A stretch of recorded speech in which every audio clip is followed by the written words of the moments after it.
The night Olivia Grant's perfect life shattered, she was standing in a $50,000 gown she couldn't zip up herself. Her fiancé? Gone. Her control? Slipping. And the man who walked through that door, the one who'd change everything, wasn't supposed to matter at all. This is the story of a woman who had everything money could buy, and the single father who showed her what it couldn't. Stay with me until the end of this story. Hit that like button and drop a comment telling me what city you're watching from. I want to see how far this story travels. The zipper was stuck. Olivia Grant stood in front of the full-length mirror in her penthouse suite, one hand gripping the emerald silk of her gown, the other fumbling behind her back with increasing frustration. The dress, custom Valentino flown in from Milan 3 days ago, hung open at the spine, exposing the pale ladder of her back. She twisted her shoulder, trying a different angle. Nothing. "Damn it," she whispered. Her reflection stared back at her. Dark hair swept into an elaborate updo that had taken her stylist 2 hours to perfect, diamond earrings catching the low golden light, makeup applied with surgical precision. Everything looked right. Everything except the panic bleeding into her eyes. The gala started in 20 minutes. Olivia reached for her phone on the marble dresser, her hands steadier than they should have been. 3 missed calls, 2 texts, both from her assistant. Nothing from Marcus. She pulled up his contact and called again. It rang and rang and rang. "Hey, this is Marcus. Leave a message." She didn't. She'd already left 4. Instead, she opened their text thread, scrolling past her own messages from the last hour. "Are you close? Marcus, where are you? The car's waiting. Please call me. Marcus." Nothing. Not a single blue check mark to show he'd even read them. Then, as if the universe had a sense of timing, her phone buzzed. "Marcus, start without me." Something came up. "You'll be fine." Olivia read it twice, then a third time, like the words might rearrange themselves into something that made sense. Start without me. 4 words. Not even an apology. Not even a lie about traffic or a family emergency. Just 4 words that confirmed what she'd been trying not to think about for the last 40 minutes. He wasn't coming. She set the phone down carefully, the way you'd set down something fragile, and looked at herself again in the mirror. The Grant Foundation annual gala. The biggest night of her year. 500 guests, a dozen corporate sponsors, a silent auction projected to raise over $2 million for children's literacy programs across the state. She'd spent 6 months planning every detail. The venue, the menu, the seating chart, the keynote speech she'd been rehearsing for weeks. And her fiancé, the man she was supposed to marry in 3 months, couldn't be bothered to show up. A knock at the door made her jump. "Ms. Grant?" A male voice, familiar but cautious. "It's Ethan. Your assistant said you needed—" "Come in." The door opened, and Ethan Cole stepped inside, then froze. Olivia saw his expression shift in real time, professionalism struggling with something else. His eyes went to her back, to the open dress, then immediately away, fixing on a point somewhere past her shoulder. "I'm sorry, I didn't realize you were— I can wait outside." "No." The word came out sharper than she meant it to. She softened her voice. "No, it's fine. The zipper's stuck, and I don't have time to call someone else up here." Ethan hesitated in the doorway. He was dressed for the gala already. Dark navy suit, crisp white shirt, no tie yet. His hair, usually slightly messy from running his hands through it during long meetings, had been combed back. He looked uncomfortable. "I'm not sure I'm qualified for—" "Ethan." Olivia turned to face him fully, one hand still holding the dress closed at her chest. "Please, I need help, and everyone else is already downstairs setting up." He looked at her then, really looked at her, and something in his face changed. The hesitation disappeared. "Okay," he said quietly. "Yeah. Of course." He crossed the room, and Olivia turned back to the mirror, watching his reflection approach. Ethan moved carefully, like he was aware of every inch of space between them. When he reached her, he paused. "May I?" She nodded. His hands were warm against her back. She felt him locate the zipper, felt the slight tug as he tried to work it free. His touch was gentle, methodical. "There's a piece of the lining caught," he said after a moment. "Hold still." Olivia held still. She watched him in the mirror, his brow furrowed in concentration, his movements careful and deliberate. This close, she could smell his cologne, something understated, clean. Not like Marcus's, which always announced itself from across a room. Got it. The zipper slid up smoothly, and Ethan stepped back immediately, putting distance between them. You're all set. Thank you. Olivia smoothed the front of her dress, adjusting the drape. The gown fit perfectly now, the emerald silk catching the light as she moved. She looked exactly like the woman she was supposed to be, poised, elegant, in control. Except she didn't feel like any of those things. In the mirror, she saw Ethan watching her. Not the dress, not the diamonds. Her face. He's not coming, is he? Ethan's voice was quiet, almost gentle. Olivia's hand stilled on her dress. She could have lied, should have lied. Marcus was her fiancé, after all, and Ethan was her employee, her marketing director, someone she'd hired 8 months ago because he'd turned around 3 failing campaigns for her competitors, and she'd wanted that mind working for her instead of against her. But standing there in her perfect dress with her perfect makeup and her perfectly crumbling life, Olivia found she didn't have any lies left. No, she said, he's not. Ethan didn't say anything. Didn't offer platitudes or excuses or the kind of awkward sympathy that made everything worse. He just stood there, hands in his pockets, waiting. Something came up. Olivia's laugh was brittle. That's what the text said. Something came up. Like this is a lunch meeting he can reschedule. I'm sorry. Don't be. She turned away from the mirror, reaching for her clutch. It's not your fault my fiancé can't be bothered to show up for the one night a year I actually need him to. That's not... Ethan stopped himself. What? He shook his head. Nothing. It's not my place. Say it anyway. Ethan met her eyes. I was going to say that's not the first time, is it? The question landed like a stone in still water. Olivia wanted to argue, to defend Marcus, to list all the times he had shown up, all the ways he did support her. But the words wouldn't come, because Ethan was right, and they both knew it. The hospital fundraiser last month, Marcus had left early for drinks with clients. The foundation's ribbon-cutting ceremony in April, he'd sent flowers with an apology note. Her birthday dinner in February. He'd been on his phone through half of it, texting about some deal that couldn't wait until morning. When had it started? When had his absence become normal? We should go downstairs, Olivia said, because she didn't know what else to say. The program starts in 15 minutes. Ethan nodded, but he didn't move toward the door. For what it's worth, you're going to be incredible tonight, with or without him. Something in Olivia's chest tightened. Thank you, she managed. They walked to the elevator in silence. Olivia kept her spine straight, her chin up, her face carefully blank. This was what she was good at, compartmentalizing, performing, being exactly who she needed to be in any given moment. But as the elevator descended toward the ballroom, toward the 500 people waiting for her, toward the night she'd planned so meticulously, she couldn't stop thinking about Ethan's question. He's not coming, is he? And her answer, no. The ballroom was transformed. Olivia stepped off the elevator into what looked like a different universe. White roses and cascading greenery hung from the ceiling in elaborate installations. Round tables dressed in champagne linens filled the space, each one topped with crystal centerpieces that caught and scattered the light from a dozen chandeliers. A string quartet played something soft and elegant near the entrance. Everything was exactly as she'd envisioned it, perfect down to the last detail. Ms. Grant! Her assistant, Rebecca, materialized at her elbow, tablet in hand, moving at her usual controlled sprint. Thank God, we have Senator Morrison at table 4. He specifically requested you stop by before the program starts.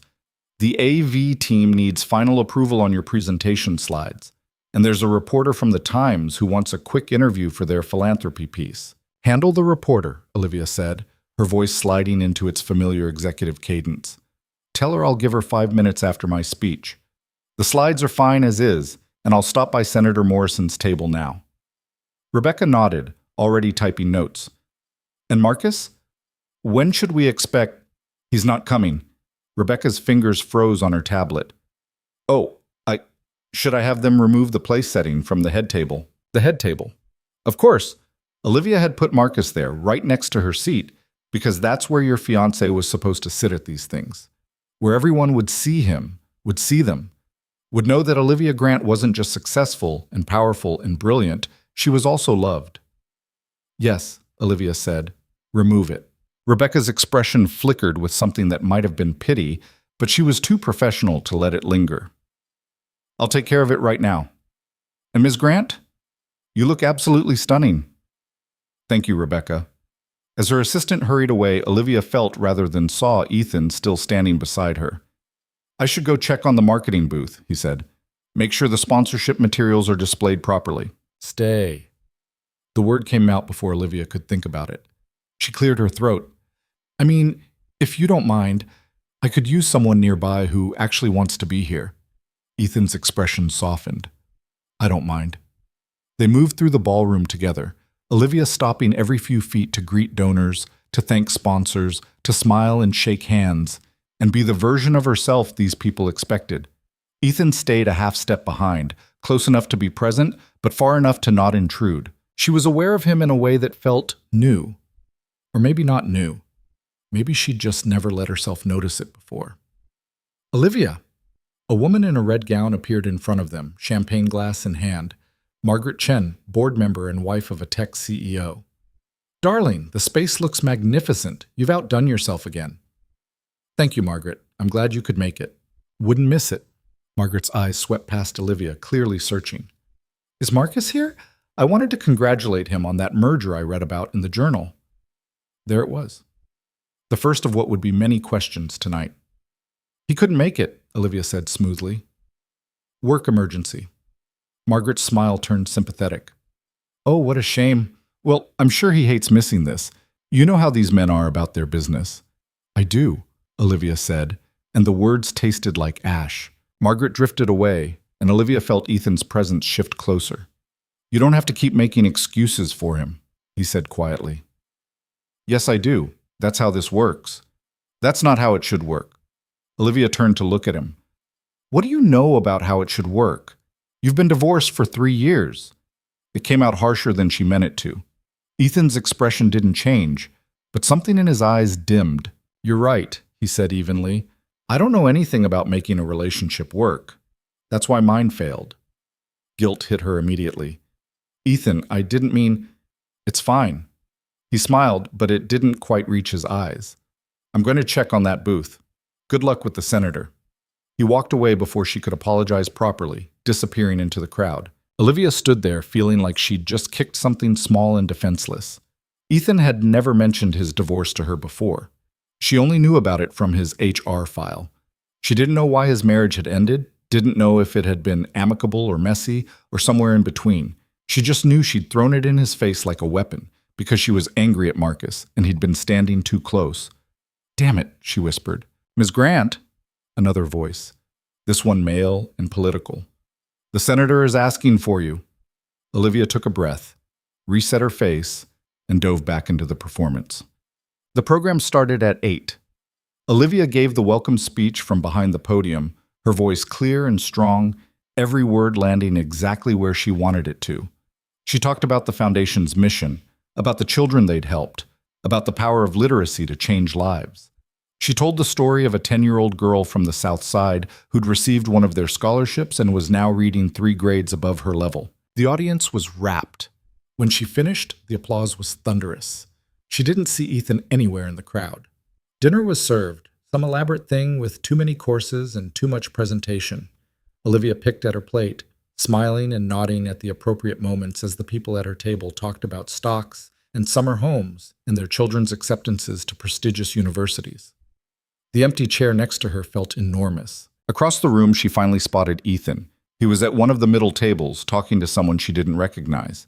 He was smiling, gesturing with his hands the way he did when he was explaining something he cared about. He looked relaxed. Olivia wondered what that felt like. After dinner came the silent auction results, the presentation of the Foundation's annual report, a video montage of success stories that made half the room tear up. Every piece of the program ran like clockwork, exactly as planned. When it was over, when the last speech had been given and the last check promised, Olivia stood near the ballroom entrance as guests filtered out, thanking each one personally. Wonderful event, Olivia. Best gala yet. You're doing incredible work. Such a shame Marcus couldn't be here. That last one came from an older woman Olivia barely knew, said with the kind of sympathetic smile that felt like a judgment. Yes, Olivia said. Such a shame. By the time the last guest left, it was nearly midnight. The ballroom staff had already started breaking down tables, the beautiful installations coming apart piece by piece. Rebecca appeared with a final rundown of the night's totals. 2.4 million, she said, grinning. We beat last year by almost 30%. Ms. Grant, you should be so proud. Thank you, Rebecca. You can head home. I'll lock up. Are you sure? I can stay and help. I'm sure. Go. You've done more than enough tonight. Rebecca hesitated, then nodded. Okay. But seriously, you were amazing up there. Everyone was talking about how moving your speech was. When Rebecca left, Olivia was alone. She walked through the emptying ballroom, her heels clicking against the polished floor. The white roses were already wilting in their installations. The crystal centerpieces looked ordinary under the harsh work lights. Everything that had seemed magical 2 hours ago now just looked tired. Olivia found herself at the head table, staring at the space where Marcus's place setting had been. Someone had removed it so efficiently that there wasn't even a gap in the tablecloth, like he'd never been meant to be there at all. Her phone buzzed. Marcus. How'd it go? Olivia stared at the message. 4 hours late. And that's what he sent. Not an apology, not an explanation, just a casual question, like he'd missed a movie instead of the most important night of her year. She started typing a response 3 times and deleted it 3 times. Finally, she just turned her phone off. Ms. Grant? Olivia turned. Ethan stood a few feet away, jacket off, sleeves rolled up, tie loosened. He looked like he'd been helping the staff break down chairs. I thought you left, she said. I was about to, but I saw you standing here alone, and He trailed off, then tried again. I wanted to apologize for earlier. What I said about your fiancé, it wasn't appropriate. You don't need to apologize, you were right. Ethan moved closer. I also wanted to tell you that what you did up there tonight, the speech, the whole event, it was incredible. You raised more money than anyone thought possible. You should be celebrating. Should I? Olivia's laugh was hollow. Celebrating what? The fact that I'm so good at putting on a show that no one noticed the groom-to-be didn't bother showing up? Olivia, do you know what the worst part is? She wasn't sure why she was saying this, why the words were spilling out to him of all people.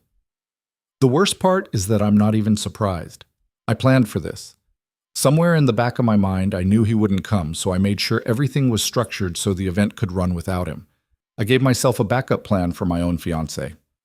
Ethan was quiet for a moment. Then, can I tell you something? Please. When I first started working for you, I thought you were the most intimidating person I'd ever met. You walked into meetings like you owned not just the room, but the entire building. You made decisions in seconds that other executives would agonize over for weeks. You were brilliant and terrifying, and I was convinced I was going to screw something up and you'd fire me within a month. Olivia smiled despite herself. I'm not that bad. You're worse, Ethan said, but he was smiling too. But then I saw you with the kids at the literacy center. Do you remember that visit in March? She did. They'd toured one of the Foundation's partner schools, sat in on reading sessions with second graders. You sat on the floor with this little boy who was struggling with a picture book, Ethan continued. And you didn't just read to him. You asked him questions, made up voices for the characters, turned it into a game. By the end, he was reading to you. And when he finished the last page, the look on your face, Ethan shook his head. That's when I realized you weren't just good at your job. You actually cared. Olivia felt something crack open in her chest. The point is, Ethan said softly, you don't need anyone else to make tonight matter. What you did here, what you do every day with this foundation, it matters because of who you are, not who's standing next to you. Olivia looked at him, really looked at him, and saw something she hadn't let herself see before. Ethan Cole wasn't just her marketing director. He wasn't just the competent professional she'd hired to run her campaigns. He was someone who saw her, actually saw her, past the designer clothes and the executive presence and the carefully maintained image. And more than that, he was someone who showed up. Thank you, she whispered. For what? For being here.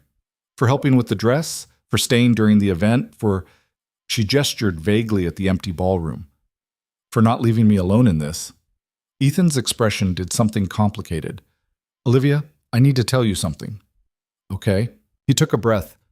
I didn't just stay tonight because I'm your employee. I stayed because I wanted to. Because watching you up on that stage, giving that speech, changing people's minds about what's important, it reminded me why I took this job in the first place.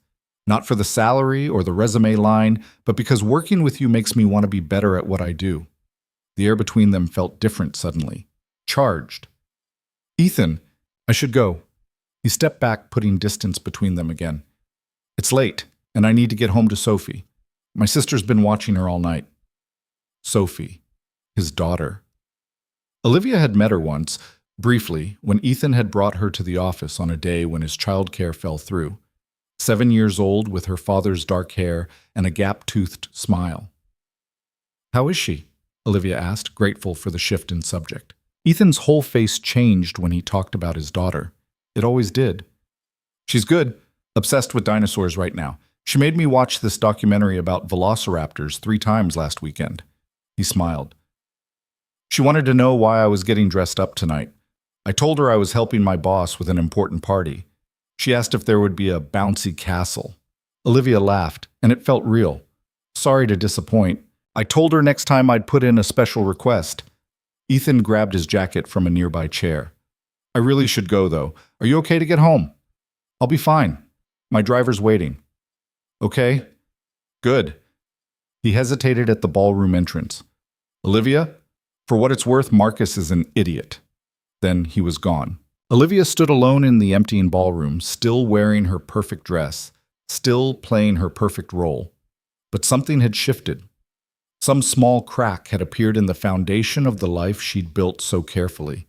And for the first time in a long time, she wasn't sure if she wanted to fix it. Olivia's penthouse was dark and silent when she got home. She'd lived here for 5 years, bought it right after Grant Enterprises went public, back when she'd still been drunk on her own success, and convinced that the right address could make up for everything else.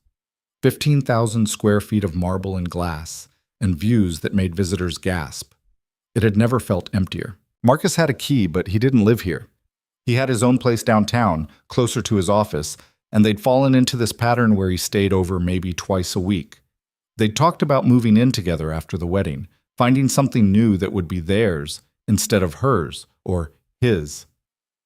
Now Olivia wondered if that would ever happen. She kicked off her heels in the entryway, leaving them where they fell, unzipped her dress, smoothly this time, no complications, and let it pool on the bedroom floor. Changed into an old college t-shirt and leggings that had seen better days. Then she poured herself a glass of wine and stood at the floor-to-ceiling windows overlooking the city. $2.4 million. A record-breaking night. Everything she'd worked for, everything she'd planned, executed flawlessly. So why did she feel like she'd lost something? Her phone was still off. She turned it back on. 17 notifications. Most were congratulations from board members and sponsors. 3 were from Rebecca, with final numbers and press clippings. 2 were from her mother, asking how the gala went and whether she'd remembered to smile in the photos. 1 was from Marcus. Marcus, just seeing this now? Sorry I missed it. Drinks ran late. I'm sure you killed it, though. Talk tomorrow? Olivia read the message 4 times. Drinks ran late. Not a work emergency. Not a crisis or a fire that needed putting out. Drinks with clients that ran late, and he'd chosen not to leave, chosen not to call, chosen not to care that she was standing on a stage in front of 500 people without him. She should call him, should text back, should do something other than stand here drinking wine and feeling sorry for herself. Instead, she opened her photos and scrolled back to March. Found the picture Rebecca had taken at the Literacy Center, Olivia on the floor with that little boy, both of them bent over a picture book, his finger pointing at the words while she smiled. In the background, barely visible, was Ethan. He'd been watching them, and Rebecca had accidentally caught him in the frame. His expression was soft, almost proud. Working with you makes me want to be better at what I do. Olivia set her phone down and finished her wine. Then she poured another glass and opened her laptop.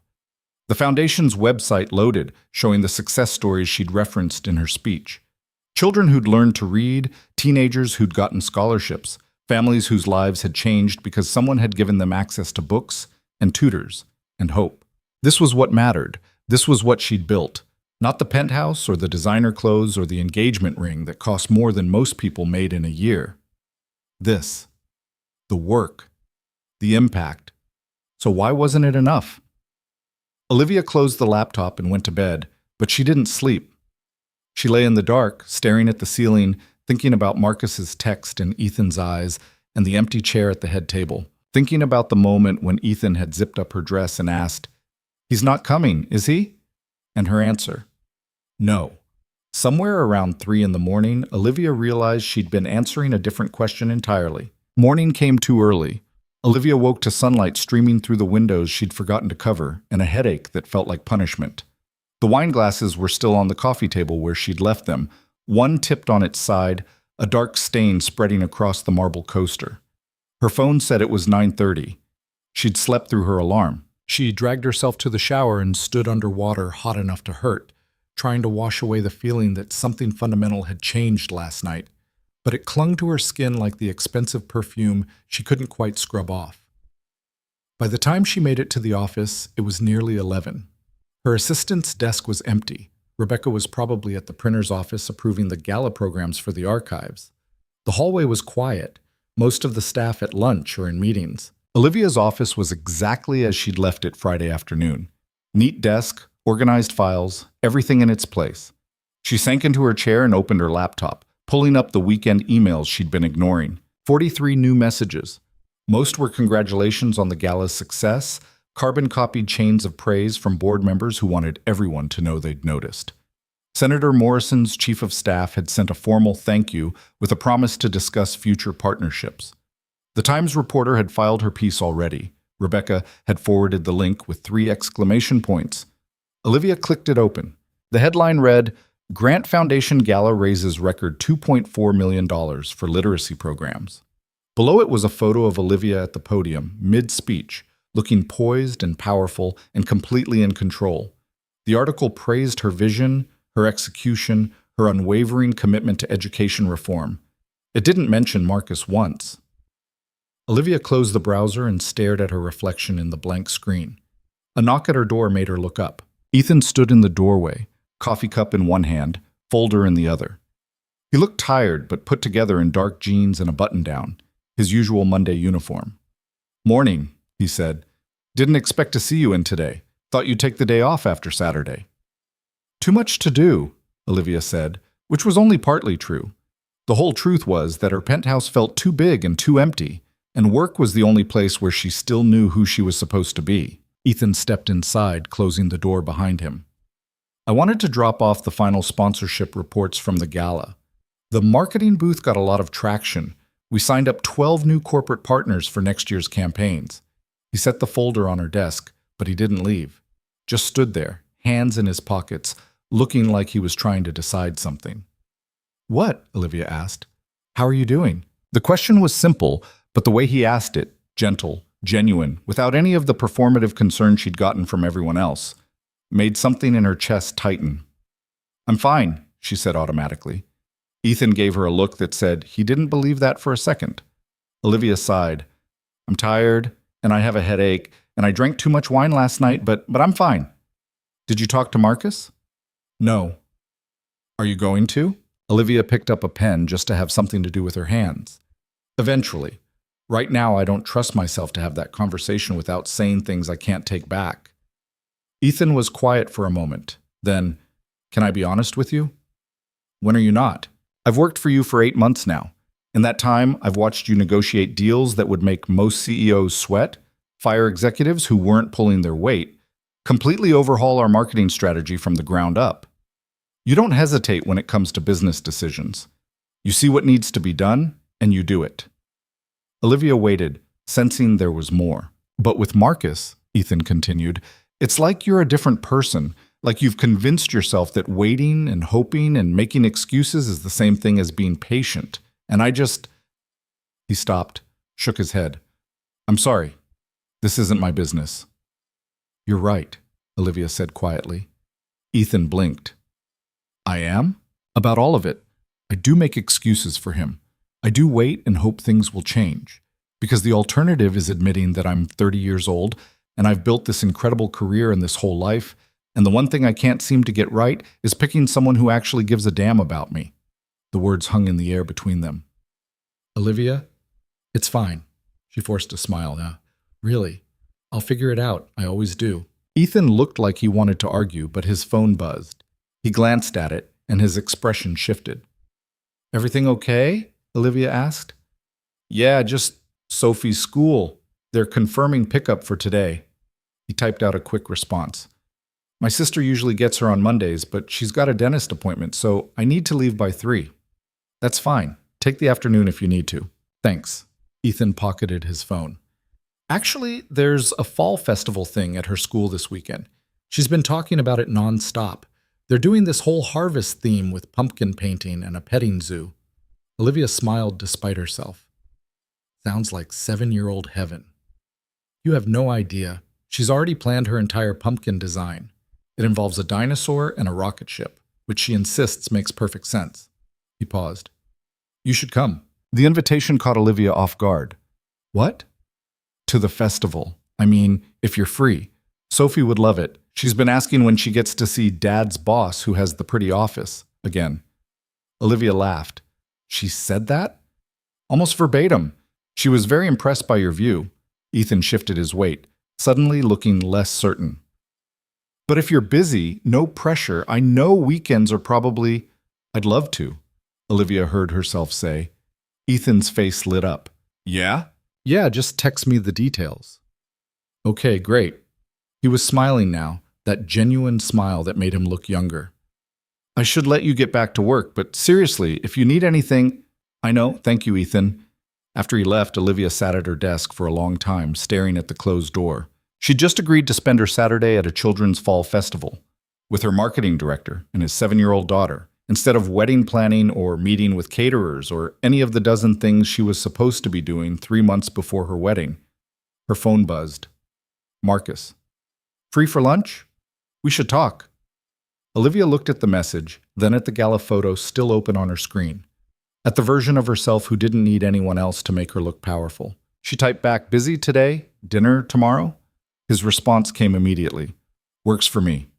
7 p.m. at Marcello's?" Marcello's. His favorite restaurant, where he knew the owner and always got the best table and ordered for both of them without asking what she wanted. "Fine," Olivia sent back. Then she closed her phone, opened the sponsorship reports Ethan had left, and got back to work. The week crawled by in a haze of meetings and emails and carefully avoided conversations. Olivia threw herself into foundation work, reviewing grant applications, planning the next quarter's literacy programs, sitting in on interviews for a new education director. Anything to keep her mind busy and her hands occupied. Marcus texted occasionally. Small things, casual things. A joke about something he'd seen on the news. A question about what she wanted for their anniversary next month. Never an apology, never an acknowledgement that Saturday night had happened.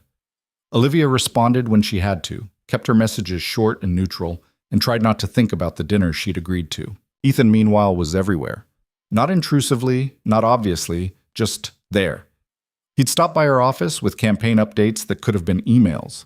He'd catch her eye across the conference room during board meetings and make a face that said he was thinking exactly what she was thinking about whatever drone was currently talking.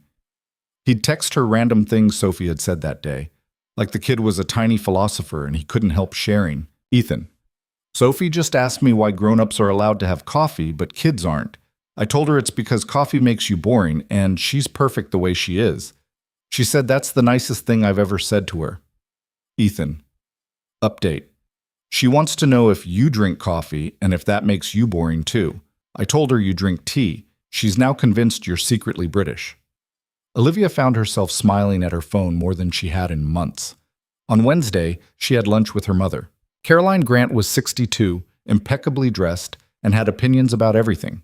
She'd built her own real estate empire in the 80s, retired at 55, and now spent her time on charity boards and judging her daughter's life choices.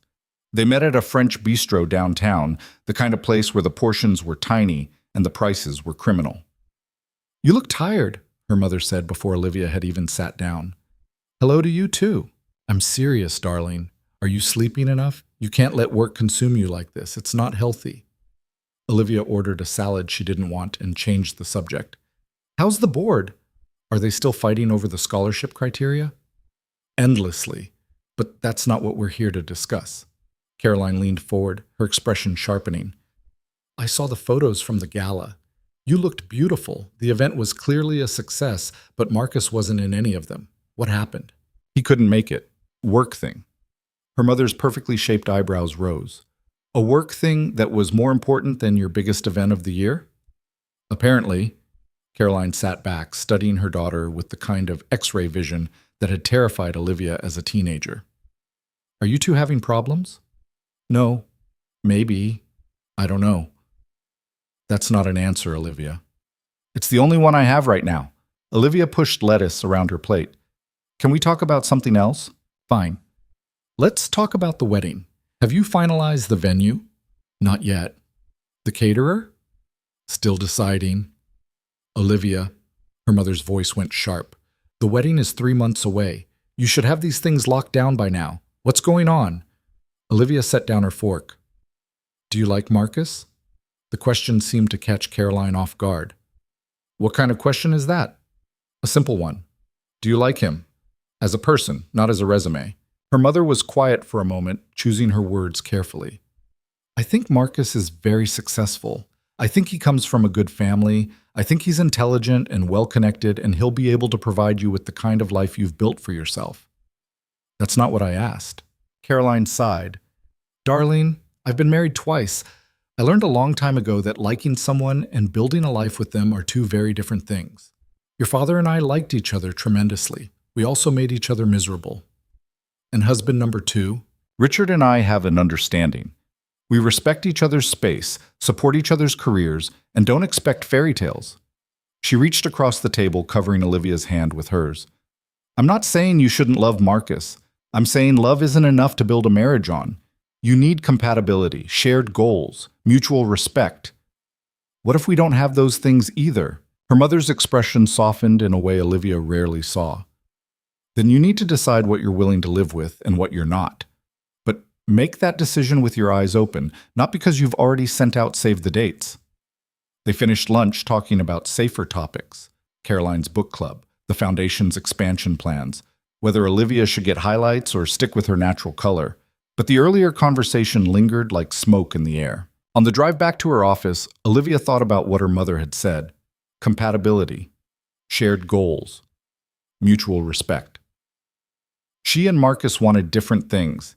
He wanted a wife who looked good at company dinners and didn't ask too many questions about where he spent his evenings. She wanted a partner who showed up, who cared, who saw her as more than a beautiful accessory to his success. Those seemed like pretty fundamental incompatibilities. Her phone rang. Marcus. Olivia let it go to voicemail. Thursday morning, Rebecca appeared at Olivia's office door with a concerned expression. What's wrong? Olivia asked. Nothing's wrong, exactly, but Marcus's assistant just called asking about your dress size for some fitting appointment next week. She said Marcus scheduled it weeks ago, but there's nothing on your calendar. Olivia frowned. What fitting? For your wedding dress, I think? She mentioned something about final alterations. The wedding dress. Right. The one Olivia had picked out 6 months ago and hadn't thought about since. The one that was probably hanging in some boutique downtown, waiting for a bride who wasn't sure she wanted to be one anymore. Tell her I'll handle it, Olivia said. Are you sure? I can coordinate with I said, I'll handle it. Rebecca nodded and retreated quickly. Olivia pulled up her calendar. The dinner with Marcus was scheduled for tomorrow night, 7 p.m. at Marcello's. She should cancel, should end this now before she wasted any more time pretending everything was fine. But something stopped her. Maybe it was the echo of her mother's voice. Make that decision with your eyes open. Maybe it was the small, stubborn part of her that still wanted to be wrong about him. Maybe it was just cowardice dressed up as giving him one more chance. Whatever it was, Olivia left the dinner on her calendar and tried to focus on work. That afternoon, Ethan stopped by with coffee. You look like you need this, he said, setting a to-go cup on her desk. Olivia picked it up. It's tea. I know. Sophie's convinced you're British, remember? Didn't want to shatter her illusions. Despite everything, Olivia smiled. You're ridiculous. That's what my daughter tells me, daily. Ethan settled into the chair across from her desk. So, the festival on Saturday? Still good? Still good. Great. Fair warning, it gets pretty chaotic. Lots of kids, lots of screaming, questionable amounts of sugar. If you want to back out, I completely understand. I'm not backing out. Okay. He studied her for a moment. You seem stressed. Everything all right? Olivia wrapped her hands around the warm cup. I'm having dinner with Marcus tomorrow, to talk. Something flickered across Ethan's face, too quick to identify. That's good. Communication is important. Is it? Well, it's supposed to be. In my experience, most relationship problems come from people not saying what they actually mean. Is that what happened with you? Olivia asked, then immediately regretted it. Sorry, that's too personal. No, it's... Ethan ran a hand through his hair. It's fine. And yeah, that was part of it. My ex-wife and I were really good at talking around problems instead of through them. She wanted things I couldn't give her. I wanted things she wasn't interested in. And instead of admitting we'd grown into different people, we just kept pretending everything was fine until it wasn't.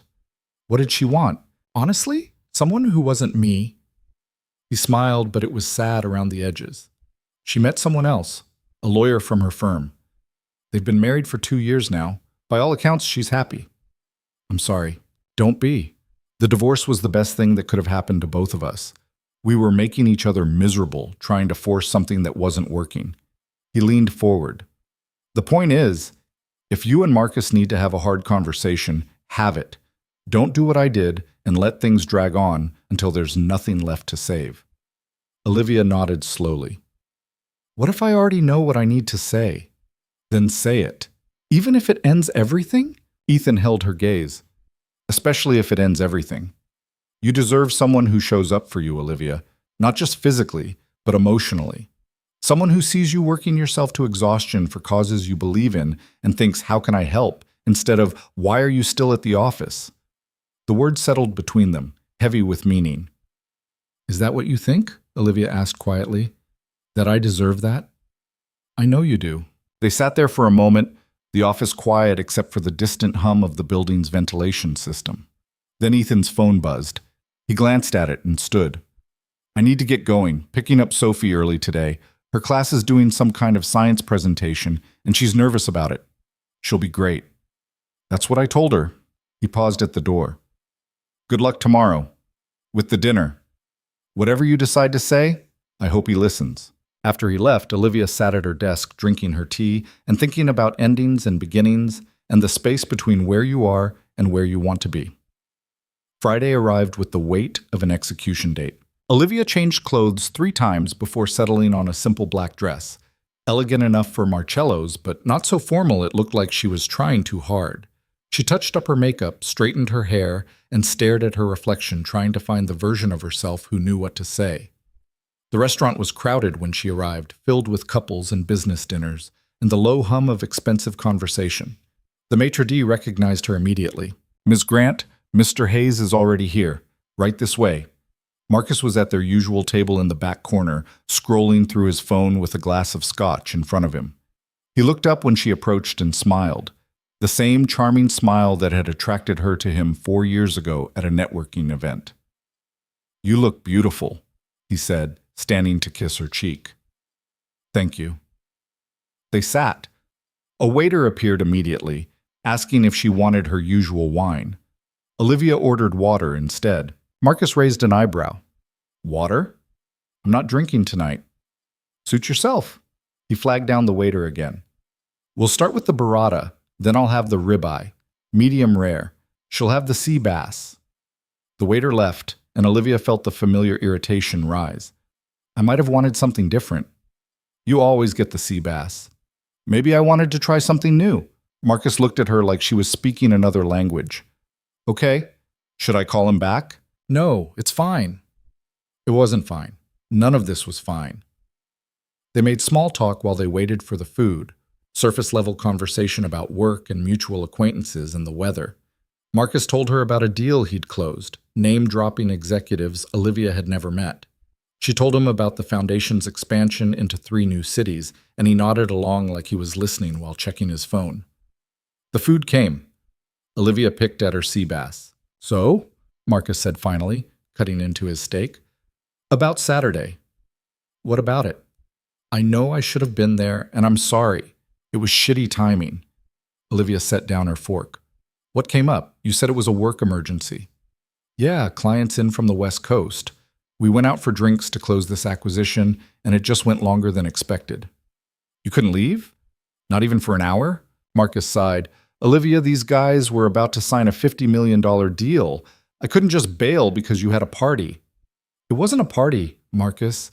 It was the Foundation's annual gala, the biggest event I run all year. I know, and I said I was sorry. He reached across the table for her hand. Come on, don't be like this. You know how important my work is. Olivia pulled her hand back. And you know how important mine is. Or at least you should. Of course I do. Your foundation is great. But let's be real. It's not like you need the money. This is more of a passion project for you. The words hit like a slap. A passion project, Olivia repeated slowly. That came out wrong. I just meant, you meant exactly what you said. That my work doesn't matter as much as yours because I'm not making money off it.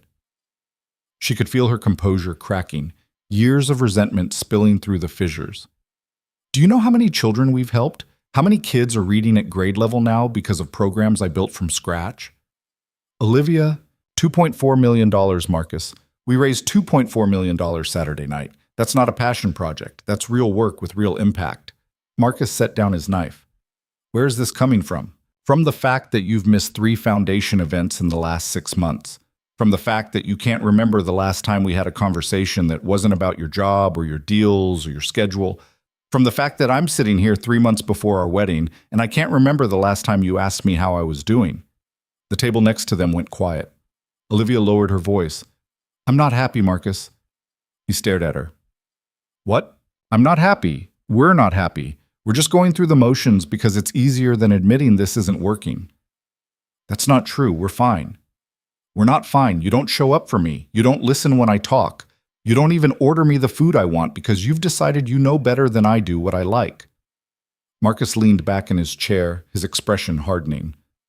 Is this about Saturday? Because I already apologized for that. It's about all of it. It's about the fact that your apology didn't mean anything because you're going to do the exact same thing the next time something comes up. Because in your head, your work will always be more important than mine. That's not fair. Isn't it?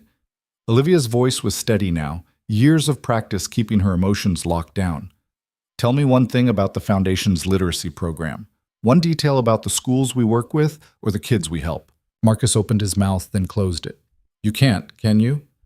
Because you've never asked. Because you've never cared enough to learn what I do when I'm not standing next to you at networking events. Olivia, you're being ridiculous. I'm being honest. Maybe for the first time in our entire relationship. They sat in silence.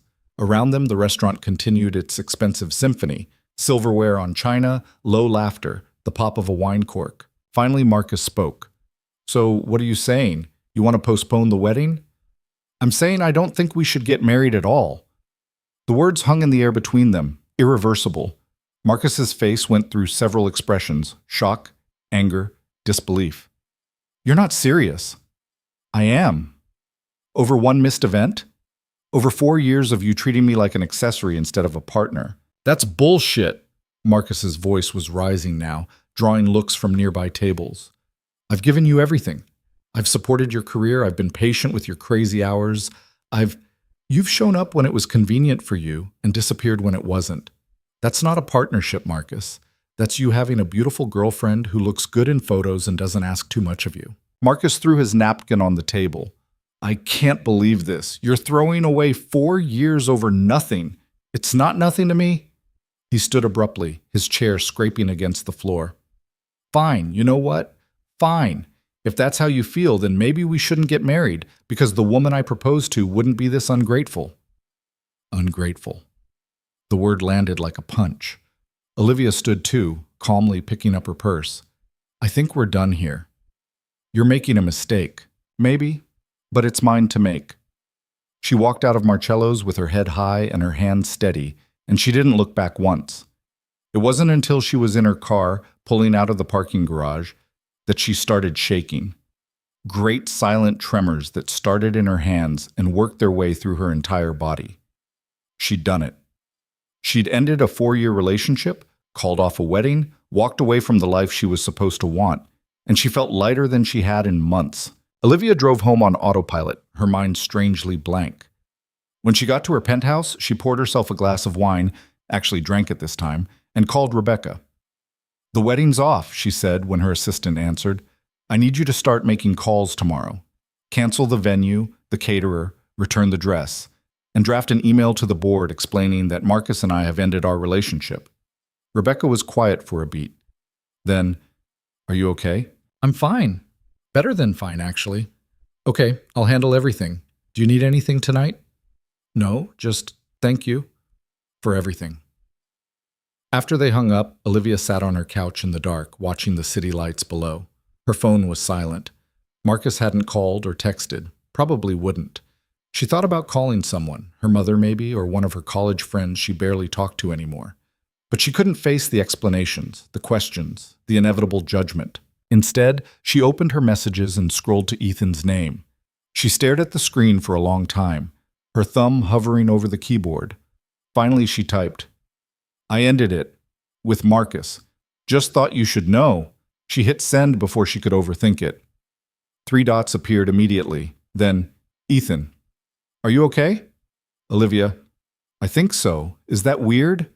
Ethan, "Not even a little bit." Ethan, "Do you want company? I can drop Sophie at my sister's and come over." Olivia smiled at her phone. Olivia, "No, stay with your daughter, but thank you for offering." Ethan, "Okay, but if you change your mind, I'm 10 minutes away." Olivia, "I'll see you tomorrow. At the festival." Ethan, "Still coming?" Olivia, "Still coming." She set her phone down and finished her wine, feeling like she'd just stepped off a cliff and was still waiting to see if she'd land or fly. Saturday dawned bright and unseasonably warm, the kind of October day that felt stolen from late September. Olivia woke early, made coffee she didn't drink, and changed outfits 4 times before settling on jeans and a sweater, casual clothes that felt foreign on her body. The school festival was in full swing when she arrived. The parking lot was packed with minivans and SUVs, and she could hear the sounds of children's laughter and off-key carnival music from 2 blocks away. Ethan was waiting by the entrance, Sophie bouncing excitedly beside him in a denim jacket covered in dinosaur patches. "You came!" Sophie shouted when she spotted Olivia, running over to grab her hand.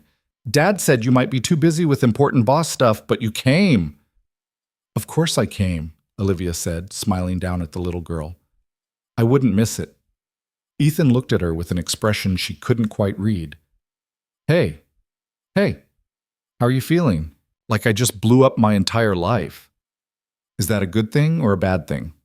Olivia considered. "I'm not sure yet." Sophie tugged on her hand. "Come on, the pumpkins are this way, and we need to get a good one before they're all picked over." They spent the next 3 hours immersed in controlled chaos. Sophie dragged them from booth to booth, pumpkin painting, face painting, a petting zoo where a goat tried to eat Olivia's sweater. They played ring toss and knocked over milk bottles and ate cotton candy that turned their tongues blue. Olivia couldn't remember the last time she'd laughed this much. "Look!" Sophie held up her finished pumpkin, a orange blob with what might have been a T-Rex riding what might have been a rocket ship. "What do you think?" "I think it's perfect," Olivia said honestly. "Dad says you have really good taste in art, so that means a lot." Sophie beamed at her, gap-toothed and glowing. "Can you come to our house for dinner? Dad's making spaghetti, and he's actually pretty good at it even though he burns the garlic bread sometimes." Olivia glanced at Ethan, who looked mildly mortified. "Sophie, Ms. Grant probably has plans." "I'd love to," Olivia heard herself say. Ethan's house was nothing like her penthouse. It was small and lived in, with mismatched furniture and Sophie's drawings covering the refrigerator and a stack of library books on the coffee table. It felt like a home. While Ethan cooked, Sophie gave Olivia a tour, narrating every detail with the seriousness of a museum docent. This was where she did her homework. This was her bookshelf, organized by color because that made sense to her. This was the corner where she liked to read when it rained. "And this," Sophie said, opening a door, "is Dad's room. It's pretty boring." "Sophie," Ethan called from the kitchen, "we don't show guests Dad's room." But Olivia had already glimpsed inside. More books, a simple bed, a framed photo on the nightstand, Ethan and Sophie at the beach, both grinning at the camera. No photos of his ex-wife. Dinner was spaghetti and slightly burned garlic bread and salad from a bag. They ate at the kitchen table, Sophie talking nonstop about dinosaurs and her best friend Emma and the science project she was working on about volcanoes. "Miss Grant," Sophie said suddenly, "are you married?" Olivia froze with her fork halfway to her mouth. Ethan looked like he wanted the floor to swallow him. "Sophie, that's not—" "No," Olivia said. "I'm not married." "Do you have a boyfriend?" "Not anymore." Sophie considered this. "That's okay. Dad doesn't have a girlfriend either, so you're both in the same boat." "Sophie," Ethan said, his face reddening, "eat your spaghetti." After dinner, they did the dishes together while Sophie watched a movie in the living room. Ethan washed, Olivia dried, and they fell into an easy rhythm that felt startlingly domestic. "I'm sorry about the interrogation," Ethan said. "She's 7. Filters aren't really her thing yet." "It's fine, she's wonderful." "She likes you. Asked me on the drive home if you were going to be her new mom." Olivia nearly dropped the plate she was drying. "What did you tell her?" "That Miss Grant is my boss and a very important person who's too busy for nonsense like that." He glanced at her. "But between you and me, I'm starting to think you might not be too busy at all." Their eyes met, held. "Ethan, I know," he said softly. "I know this probably isn't the right time. You just ended a 4-year relationship, and I'm your employee, and this is all kinds of complicated. But I need you to know that when I see you with Sophie, when I watch you let your guard down and just be yourself instead of the version of yourself you show the board." He stopped, took a breath. "You're not just my boss, Olivia. You haven't been for a while now." Olivia set down the dish towel, her heart pounding. "I don't know what I'm doing with any of this." "That's okay. Neither do I." From the living room, Sophie called out, "Dad, the movie's at the good part. Come watch." The moment broke. Ethan smiled, stepping back. "Duty calls." They watched the rest of the movie together, Sophie wedged between them on the couch, her head drooping onto Olivia's shoulder as her eyes grew heavy. When the credits rolled, Ethan carried his sleeping daughter to her room. Olivia stood in the doorway, watching him tuck her in, adjusting her dinosaur nightlight, kissing her forehead. "She's lucky," Olivia whispered when he came back out, "to have you." "I'm the lucky one." They stood in the hallway, close but not touching, and Olivia felt something shift, something fundamental and irreversible, like a door opening onto a future she hadn't known she wanted. "I should go," she said, not moving. "Yeah," Ethan agreed, not moving either. Finally, Olivia forced herself to step back. "Thank you for today, for all of it." "Any time." He walked her to the door. On the porch, under the yellow glow of the light, she turned back. "Ethan?" "Yeah?" "I'm glad you showed up, that night at the gala when I needed help with the dress." "I'm glad it was you." His smile was soft and real and completely undone. "Me too." Olivia drove home with the windows down, letting the cool night air wash over her. Her penthouse felt different when she walked in. Less empty, less cold. Like something had changed while she was gone. Or maybe she was the one who'd changed. She fell asleep on the couch thinking about Sophie's gap-toothed smile and slightly burned garlic bread and the way Ethan looked at her like she was more than just the sum of her accomplishments. Like she was someone worth showing up for. The news about Marcus spread faster than Olivia expected. By Monday morning, her inbox was flooded with messages from board members, colleagues, people she hadn't spoken to in years, suddenly very concerned about her personal life. Most were thinly veiled curiosity disguised as sympathy. A few were genuine.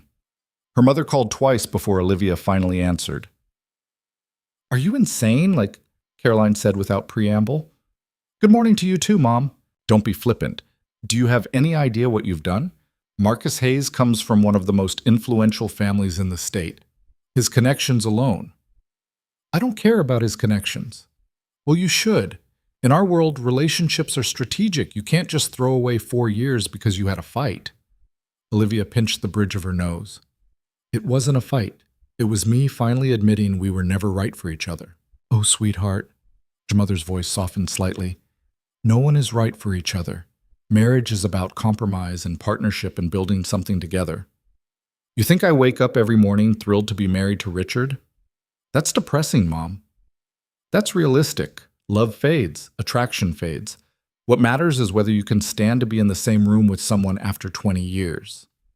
I couldn't stand to be in the same room with Marcus after 20 minutes. Caroline was quiet for a moment. Are you sure about this? Once word gets out, and it will get out, there's no taking it back. I'm sure. Another pause. Then, all right, if this is what you want, I'll support you. But Olivia, be prepared. People are going to talk.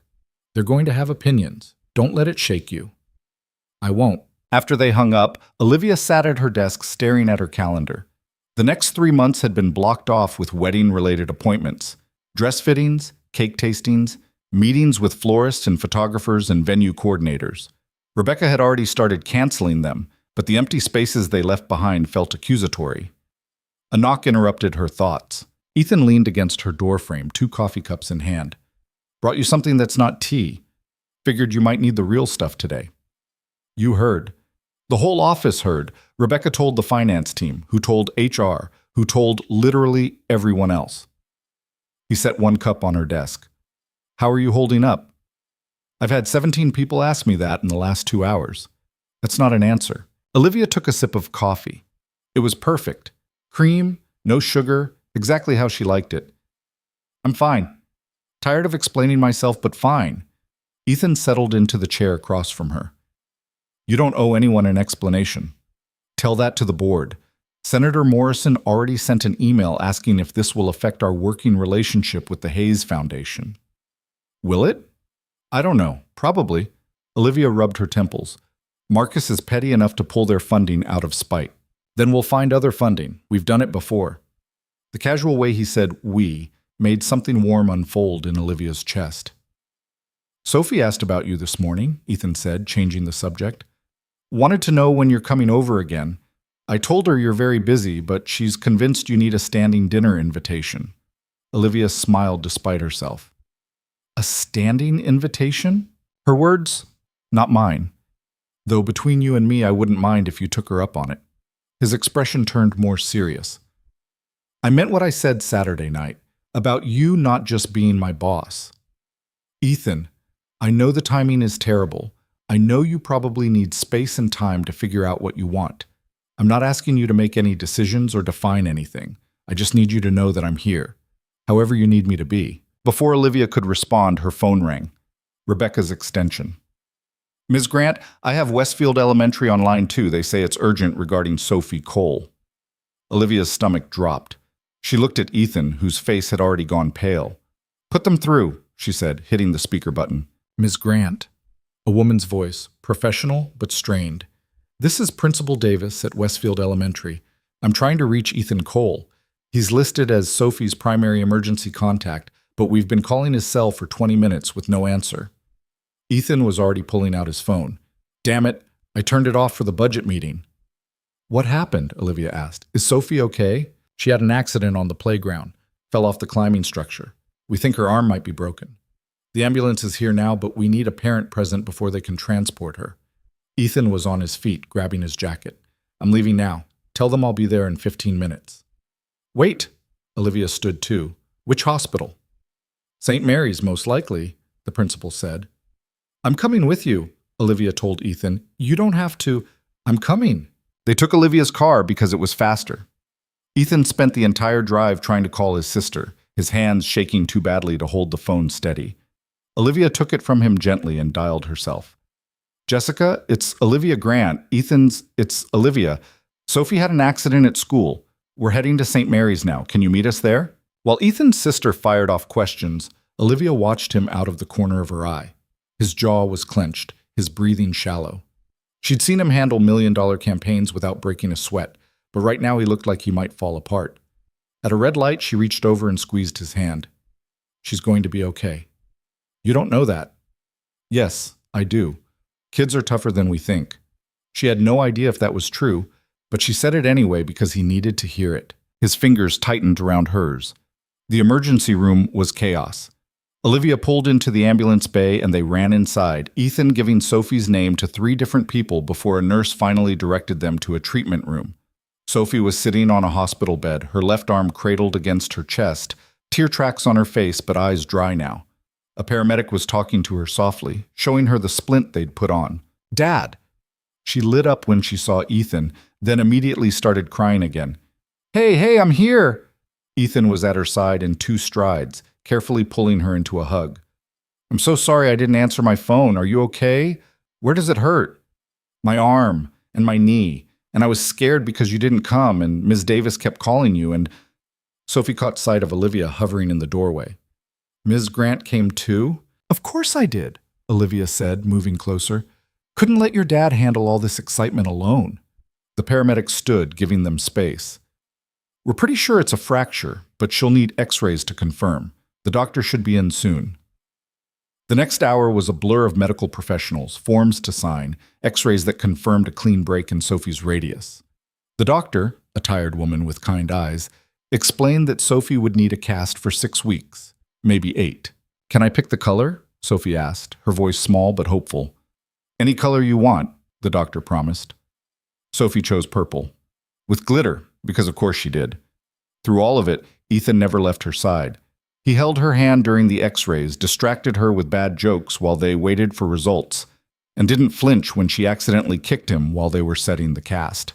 Olivia stood back, watching this man transform from the polished professional she knew at work into just a dad, terrified and trying not to show it, making his daughter laugh even though he looked like he might be sick.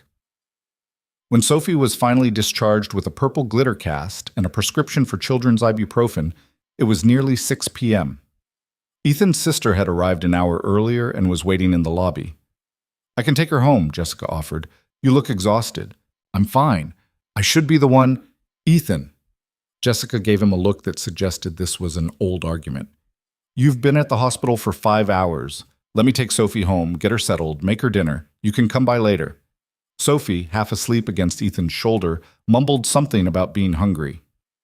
Okay, Ethan conceded. But call me if anything changes, if she's in pain or can't sleep or... I raised you, remember? I know how to handle a kid with a broken arm. Jessica took Sophie gently, and Olivia watched the little girl wave with her good hand as they headed toward the exit. When they were gone, Ethan sagged against the wall like someone had cut his strings. You okay? Olivia asked. No, maybe. I don't know. He ran both hands through his hair. That was the most terrifying 5 hours of my life. You were amazing with her. I felt like I was going to throw up the entire time. Well, you hit it well. Olivia touched his arm. Come on, let's get you home. I should go to Jessica's. Be with Sophie. Your sister is right. You're exhausted. Go home, shower, eat something, then you can go check on her. When he looked like he might argue, she added, Sophie needs you functional, not falling apart. Ethan nodded slowly. Will you? He stopped, started again. Would you come with me? To my place, I mean. I don't really want to be alone right now. Olivia's heart did something complicated in her chest. Yeah, of course. They drove in silence, the adrenaline from the last few hours slowly draining away. Olivia kept glancing over at Ethan, watching the tension in his shoulders, the way his hands gripped his knees. At his house, she followed him inside and watched him collapse onto the couch, his head in his hands. I thought I was going to lose her, he said quietly. For those 20 minutes when I couldn't get my phone to turn back on, when I didn't know what happened or how bad it was, I thought I was going to lose her. Olivia sat beside him. But you didn't. She's fine. A broken arm is scary, but it'll heal. She fell off the climbing structure. The same one she's climbed 100 times. What if next time it's worse? What if I'm in a meeting and can't answer and something happens that I can't fix? Then you'll handle it, the same way you handled today. Ethan looked at her, and his eyes were devastated. I can't do this alone. Raising her, being everything she needs. Some days I feel like I'm barely holding it together. You're not alone, Olivia said softly. My ex-wife left because she couldn't handle it. Being a parent, being tied down, all of it. She wanted her career and her freedom and a life that didn't revolve around soccer practice and parent-teacher conferences. And I don't blame her for that, not anymore. But Sophie was 3 when she left. 3 years old, and her mom just walked away because motherhood wasn't what she thought it would be. Olivia felt something crack open inside her. Ethan, I'm terrified I'm going to mess her up, that I'm not enough, that one day she's going to realize her mom chose not to be here and it's going to destroy her. Sophie is happy. She's smart and funny, and she knows she's loved. That's because of you. Is it? Or am I just fooling myself? Olivia took his face in her hands, making him look at her. Listen to me. You are a good father, the best father. I saw you today, the way you dropped everything, the way you held her hand, the way you made her laugh even though you were terrified. That little girl is the luckiest kid in the world to have you. Ethan's eyes searched hers. You really believe that? With everything I have, something shifted in the space between them. Ethan's hand came up to cover one of hers, still pressed against his cheek. Olivia, he whispered, I can't. We shouldn't. I know. But neither of them moved.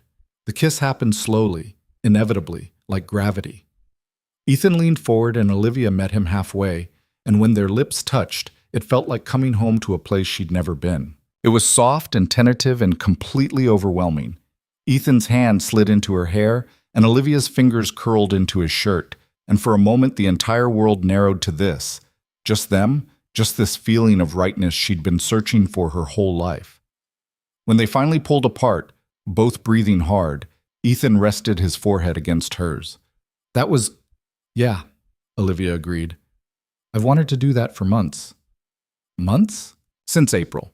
You were presenting the Q2 strategy to the board, and you had this smudge of ink on your jaw from where you'd been chewing on your pen, and I realized I wanted to be the kind of person who got to tell you about it, who got to wipe it away. He pulled back slightly, searching her face. This is a terrible idea, isn't it? Probably the worst. You just ended a 4-year relationship 3 days ago. I know. And I work for you. I know that too. So we should stop, right now, before this gets complicated. Right, Olivia said. We should definitely stop. Neither of them moved. Ethan laughed, the sound shaky and real. We're idiots. Complete idiots. He kissed her again, longer this time, deeper. Olivia felt herself melting into it, into him, into this feeling she couldn't name but desperately wanted to keep. When they broke apart again, she was somehow in his lap, his arms around her waist, her hands tangled in his hair. I should go, she said, making no move to leave. You should. This is moving too fast. Way too fast. I don't know what I'm doing. Me either. Olivia kissed him again because she couldn't help it. Because for the first time in her life, she was doing something completely impractical and irresponsible, and it felt absolutely perfect. Her phone buzzed, then again and again. Ethan pulled back with a rueful smile. You should probably check that. Olivia fumbled for her phone, still sitting on Ethan's lap, her brain struggling to remember how to read. 3 messages from Rebecca. Rebecca, board meeting moved to tomorrow at 9 a.m. Senator Morrison wants to discuss the Hayes Foundation situation. Rebecca, also your mother called the office line. She sounds upset. Rebecca, and there's a reporter from the Herald asking for a comment about your broken engagement. Want me to give them the standard no comment? Reality crashed back in. Olivia climbed off Ethan's lap, smoothing her hair, trying to pull herself together. I have to go. The board, there's a situation, and my mom. Hey. Ethan caught her hand. It's okay. Go. Handle what you need to handle. I'm sorry, this is... Don't apologize. He stood, pulling her into a hug. Thank you for today. For being there with Sophie, for being here with me, for all of it. Olivia let herself lean into him for one more moment, breathing in the smell of hospital antiseptic and his cologne and something that was just uniquely him. We should talk, she said into his shoulder, about this, about what it means. Tomorrow, Ethan agreed, after you deal with your board and your mother and whatever else is on fire. Tomorrow, Olivia repeated. She forced herself to step back, to grab her purse, to walk to the door. In the doorway, she turned back. Ethan was watching her with an expression that made her chest tight. For what it's worth, she said, I've wanted to do that since April too, the board meeting. You had this look when I was presenting like you were actually proud of me, and I couldn't stop thinking about it for weeks. His smile was brilliant. Yeah? Yeah. Olivia drove home with her lips still tingling and her heart racing and absolutely no idea what she was going to do about any of this. The board meeting the next morning was exactly as painful as Olivia expected. Senator Morrison led the charge, his expression grave as he explained that the Hayes Foundation had formally withdrawn their partnership with the Grant Foundation, effective immediately. That meant losing $200,000 in annual funding and access to their network of corporate sponsors. "This is a significant blow," he said, looking directly at Olivia. "One that could have been avoided with better personal judgment." Olivia kept her voice level. "My personal life has nothing to do with the Foundation's work." "Doesn't it? When your personal choices cost us a major funding partner?" "The Hayes Foundation's withdrawal is Marcus's decision, not mine. If he's willing to punish underprivileged children because his ego is bruised, that says more about him than it does about me. Be that as it may, we're still left with a substantial budget shortfall for next year." Margaret Chen, one of Olivia's few allies on the board, spoke up. "We weathered funding losses before the Hayes partnership. We'll weather this too. Olivia has always found ways to make our programs work." "That's not the point," Senator Morrison said. "The point is that our director's personal conduct is reflecting poorly on the Foundation's reputation." Olivia felt her temper flare. "My personal conduct? I ended an engagement with a man who couldn't be bothered to show up for our biggest fundraiser of the year. That's not poor conduct, that's self-respect. That's not how it's being portrayed in the media. Then maybe you should spend less time reading gossip columns and more time focusing on the work we actually do." The room went silent. Senator Morrison's face reddened. "Ms. Grant, I don't think you understand the severity of—" "I understand perfectly. You're more concerned with optics than outcomes. You want a director who looks good at galas and keeps wealthy donors happy, regardless of whether those donors actually care about literacy education." Olivia stood, gathering her materials. "Well, here's what I care about. Last quarter, we helped 847 children improve their reading levels by at least one grade. We opened tutoring centers in 3 new districts. We provided over 10,000 books to schools that couldn't afford them. That's the work that matters. Not who I'm engaged to or what the society pages are saying about my personal life." She walked out before anyone could respond. In her office, she paced for 10 minutes before Rebecca knocked tentatively. "How bad?" Rebecca asked. "Morrison wants me out. I can feel it." Olivia stopped pacing. "How much of our annual budget comes from the Hayes Foundation?" "About 8%, but that's just direct funding. If we lose access to their network, we could lose another 10 to 15%. "I know." Olivia sat heavily in her chair. "Start pulling together a list of potential replacement donors. Major corporations with education initiatives, foundations we've worked with before, anyone who might be interested in our literacy programs." "Already on it. I started the list yesterday." "You're amazing." "I know." Rebecca hesitated. "For what it's worth, I think what you said in there was right. The work is what matters." After Rebecca left, Olivia tried to focus on emails, on grant applications, on anything that wasn't the mess her life had become in the span of a week. But her mind kept drifting to yesterday, to Sophie's scared face in the hospital, to Ethan's hands in her hair, to the feeling of kissing someone who actually saw her. Her phone buzzed. "Ethan, Sophie wants to know if you can sign her cast.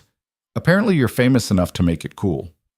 "Olivia, I'm not famous." "Ethan, tell that to a 7-year-old who thinks anyone with a nice office is basically royalty." "Olivia, how is she feeling?" "Ethan, milking the sympathy for all it's worth. She's already convinced my sister to buy her ice cream twice today." "Olivia, smart kid." "Ethan, takes after her dad. How was the board meeting?" Olivia stared at the question, debating how much to say. Olivia, could have been worse, could have been better. Morrison's pushing back hard on the Hayes Foundation situation. Ethan, want to talk about it? Olivia, not particularly.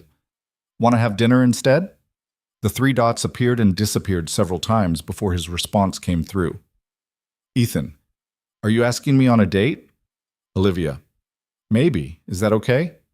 Ethan, more than okay, but we should probably talk about the whole boss-employee thing first. Olivia, dinner at 7? We can talk then. Ethan, it's a date. Olivia set her phone down, a smile tugging at her lips despite everything. She had a board trying to force her out, a funding crisis to solve, and a media storm brewing around her broken engagement. And somehow, the only thing she could think about was what to wear to dinner. They met at a small Italian place downtown, the kind of neighborhood restaurant that didn't make tabloid radar. Ethan was already there when Olivia arrived, sitting at a corner booth, 2 glasses of wine on the table. "Started without me?" she asked, sliding in across from him. "Figured we could both use it after the day we've had." He slid 1 glass toward her. "How bad was Morrison?" "Bad enough that I walked out of the meeting." Ethan's eyebrows shot up. "You walked out on the board?" "I told them they cared more about optics than outcomes and left before Morrison could lecture me about proper conduct." Olivia took a long sip of wine. "So that's probably not great for my job security." "That's the most badass thing I've ever heard." She laughed despite herself. "It was stupid, unprofessional, exactly the kind of thing they'll use against me." "It was honest, and they needed to hear it." Ethan leaned forward. "Olivia, you've given that foundation everything. You've built programs from scratch, quadrupled their impact, raised millions of dollars. If Morrison can't see that because he's too busy worrying about what Marcus Hayes thinks, that's his problem." "Easy to say when it's not your career on the line." "Actually, it is. If they force you out, I'm gone too." Olivia's heart stuttered. "Ethan, you can't. I took this job to work with you. Not the Grant Foundation, not the board, you. The person who cares more about helping kids read than about maintaining relationships with people who don't show up." His hand found hers across the table. "So yeah, if you go, I go." "That's insane." "Maybe, but it's true." They sat there for a moment, hands intertwined, the weight of unspoken things hanging between them. "We need to talk about yesterday," Olivia said finally. "I know. I kissed you less than a week after ending a 4-year relationship. That's rebounding," Ethan suggested. "I was going to say complicated." "It's definitely that, too." He rubbed his thumb across her knuckles. "Look, I know the timing is terrible. I know we work together, and you're technically my boss, and there's about 17 different reasons why this is a bad idea. But Olivia," he met her eyes, "I've spent 8 months trying not to fall for you, and I failed spectacularly." Something warm bloomed in Olivia's chest. "You fell for me?" "Completely. Hopelessly. Since about the 3rd week of working for you when you stayed at the office until midnight helping me fix a campaign that I'd completely screwed up. You could have fired me. Instead, you ordered pizza and taught me everything I'd done wrong and never once made me feel like an idiot." He smiled. "That's when I knew I was in trouble." "I remember that night. You kept apologizing and I kept telling you mistakes are how we learn." "See? Who says that? Who is that patient and kind and brilliant all at the same time?" Ethan shook his head. "I tried so hard not to cross that line, but then Marcus didn't show up for the gala, and I saw you standing there trying to hold it together, and all I wanted was to be the person who could make it better." Olivia's throat felt tight. "You did. Make it better, I mean. So what do we do now?" She took a breath. "I don't know. I've spent my entire adult life planning everything, controlling every variable, making sure nothing caught me off guard. And now I'm sitting here with you and I have no idea what I'm doing and it's terrifying." "Want to hear something crazy?" Ethan said. "I think that's exactly what you need. To be terrified? To let go. To stop trying to control everything and just see what happens. I'm not good at that. I know. But maybe you could try. With me." Olivia looked at their joined hands, at this man who'd shown up when it mattered, who saw past her carefully constructed walls, who made her want to be brave. "Okay," she said quietly. "Okay. Let's see what happens. No plans, no controlling the variables. Just," she smiled, "just us figuring it out as we go." Ethan's answering smile was like sunlight breaking through clouds. "That's the best thing you've ever said to me." They ordered dinner and talked for hours. About Sophie, about the foundation, about Ethan's failed marriage, and Olivia's relationship with her mother, and all the small moments that had led them here. The restaurant emptied around them, other diners coming and going, but neither of them wanted to leave. When they finally did, Ethan walked her to her car. "Can I see you this weekend?" he asked. "Sophie's been asking when you're coming back over." "Just Sophie?" "Okay, I've been asking too. In my head. Constantly." Olivia kissed him, right there in the parking lot under the streetlights, and it felt even better than the first time. "Saturday," she said against his lips. "I'll bring dessert." "You're perfect." I'm really not. Perfect for me then. Olivia drove home feeling lighter than she had in years. Her phone was full of missed calls. Her mother, Senator Morrison, two reporters she'd never heard of. She ignored all of them. Instead, she pulled up her calendar and started deleting. Wedding appointments, venue tours, dress fittings, all of it gone. In their place, she added one new entry. Saturday, 6 p.m. Dinner with Ethan and Sophie. It felt like the first honest thing she'd put on her calendar in months. The rest of the week passed in a blur of crisis management. The Hayes Foundation withdrawal made the papers, along with speculation about Olivia's sudden breakup and what it meant for her career. Senator Morrison called an emergency board meeting to discuss leadership concerns. Olivia spent 3 hours presenting a revised budget and a list of potential replacement donors, and when the meeting ended, the board voted to give her 60 days to make up the funding shortfall. 60 days to save her job. 60 days to prove that she was more than Marcus Hayes' ex-fiancé. Through all of it, Ethan was there. Not hovering, not interfering, just present. He'd leave coffee on her desk in the morning with notes from Sophie about dinosaurs. He'd catch her eye in meetings and make faces that reminded her not everything was life or death. He'd text her late at night when she was still working, reminding her that the world wouldn't end if she went home and slept. And on Saturday, Olivia showed up at his house with a chocolate cake from Sophie's favorite bakery and a bottle of wine for the adults. Sophie answered the door with her purple cast held high. "Ms. Grant, come sign my cast. I saved you the best spot." Olivia ended up signing right next to where Sophie had drawn a T-Rex riding a rocket ship. She drew a small star next to her name, and Sophie declared it was the best signature she'd gotten yet. They made dinner together, pasta that stuck to the pan, salad that was mostly just lettuce, garlic bread that burned on one side. It was chaotic and messy, and absolutely perfect. After dinner, Sophie taught Olivia how to play her favorite board game, which had rules that made no logical sense but seemed critically important to a 7-year-old. Ethan watched them from the couch, his expression soft and unguarded. When Sophie finally went to bed, after 3 glasses of water, 2 bathroom trips, and 4 attempts to negotiate staying up just 5 more minutes, Ethan and Olivia collapsed on the couch together. "She's exhausting," Olivia said, but she was smiling. "Just wait until she's a teenager." "You think I'll still be around for that?" Ethan turned to look at her, his expression serious. "I really hope so." Olivia's breath caught. They'd been doing this for a week.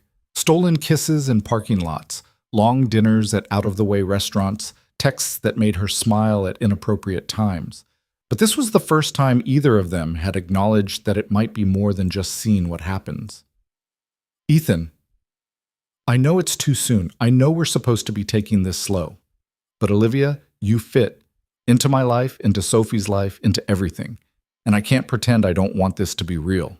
Olivia kissed him, long and slow, trying to pour everything she couldn't say yet into the gesture. When they broke apart, she rested her forehead against his. "I want it to be real too.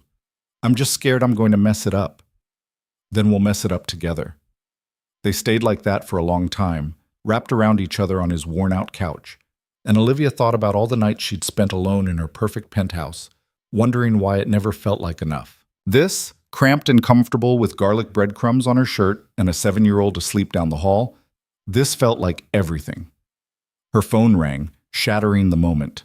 Olivia groaned when she saw the name. "My mother," again. "You should probably answer."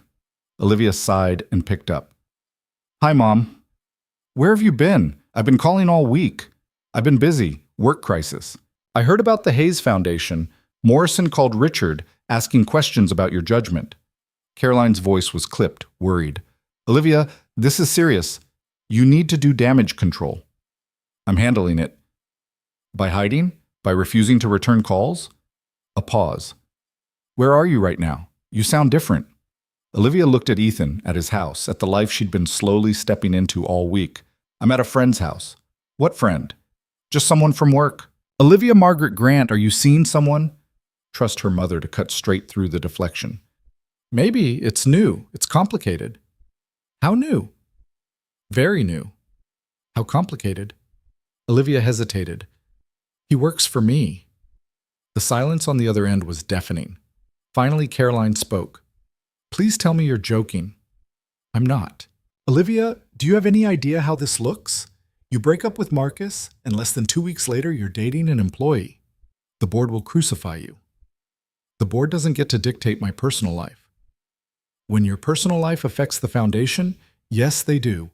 Her mother's voice turned pleading. Sweetheart, I know you're hurt and angry and probably feeling reckless, but this, whatever this is, you need to end it before it destroys everything you've built. I'm not ending it. Then you're going to lose your job. Morrison is already looking for reasons to push you out. Don't hand him one on a silver platter. Olivia felt Ethan's hand on her knee, steady and sure. Mom, I have to go. Olivia, wait. She hung up. Ethan was watching her carefully.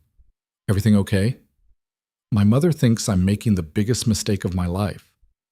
Are you? Olivia considered this question honestly. Her job was on the line. Her reputation was in tatters. The board was circling like sharks. And here she was, sitting on a second-hand couch in a house that cost less than her monthly parking spot, with a man she'd known for 8 months and his daughter asleep in the next room. By every logical measure, this was insane. No, she said finally. I don't think I am. Ethan kissed her, soft and sweet and full of promise. Good, he whispered against her lips, because I'm not letting you go without a fight. Olivia stayed until midnight, leaving only when her eyes started to close mid-conversation. Ethan walked her to her car, kissed her goodnight, and made her promise to text when she got home safely.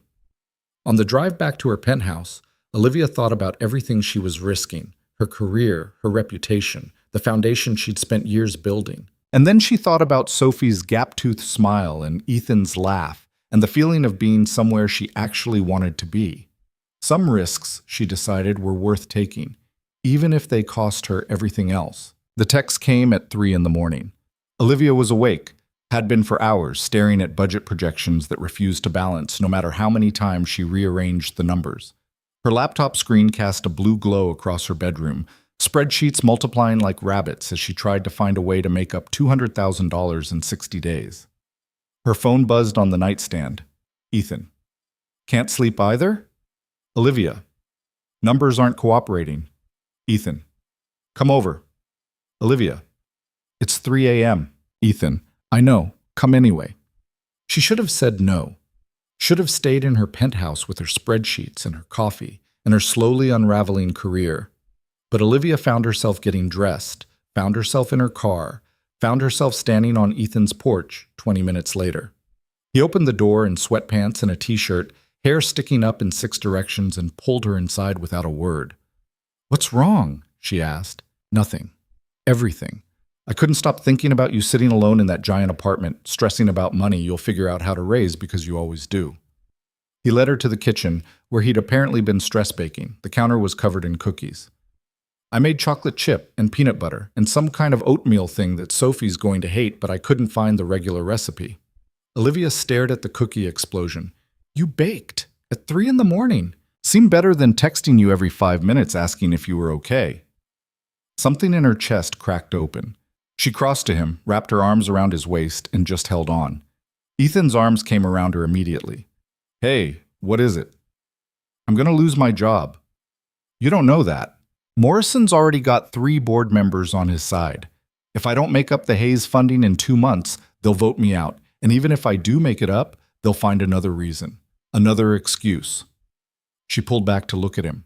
And the worst part is, I brought this on myself. I could have handled Marcus differently. Could have kept things professional. Could have what? Stayed in a relationship that was slowly destroying you? Ethan cupped her face. Olivia, you didn't bring this on yourself. Marcus did. Morrison did. Every person who decided your personal life matters more than the actual work you do. They did this. Doesn't make it hurt less. I know. They stood there in his kitchen surrounded by cookies, holding each other like the world outside didn't exist.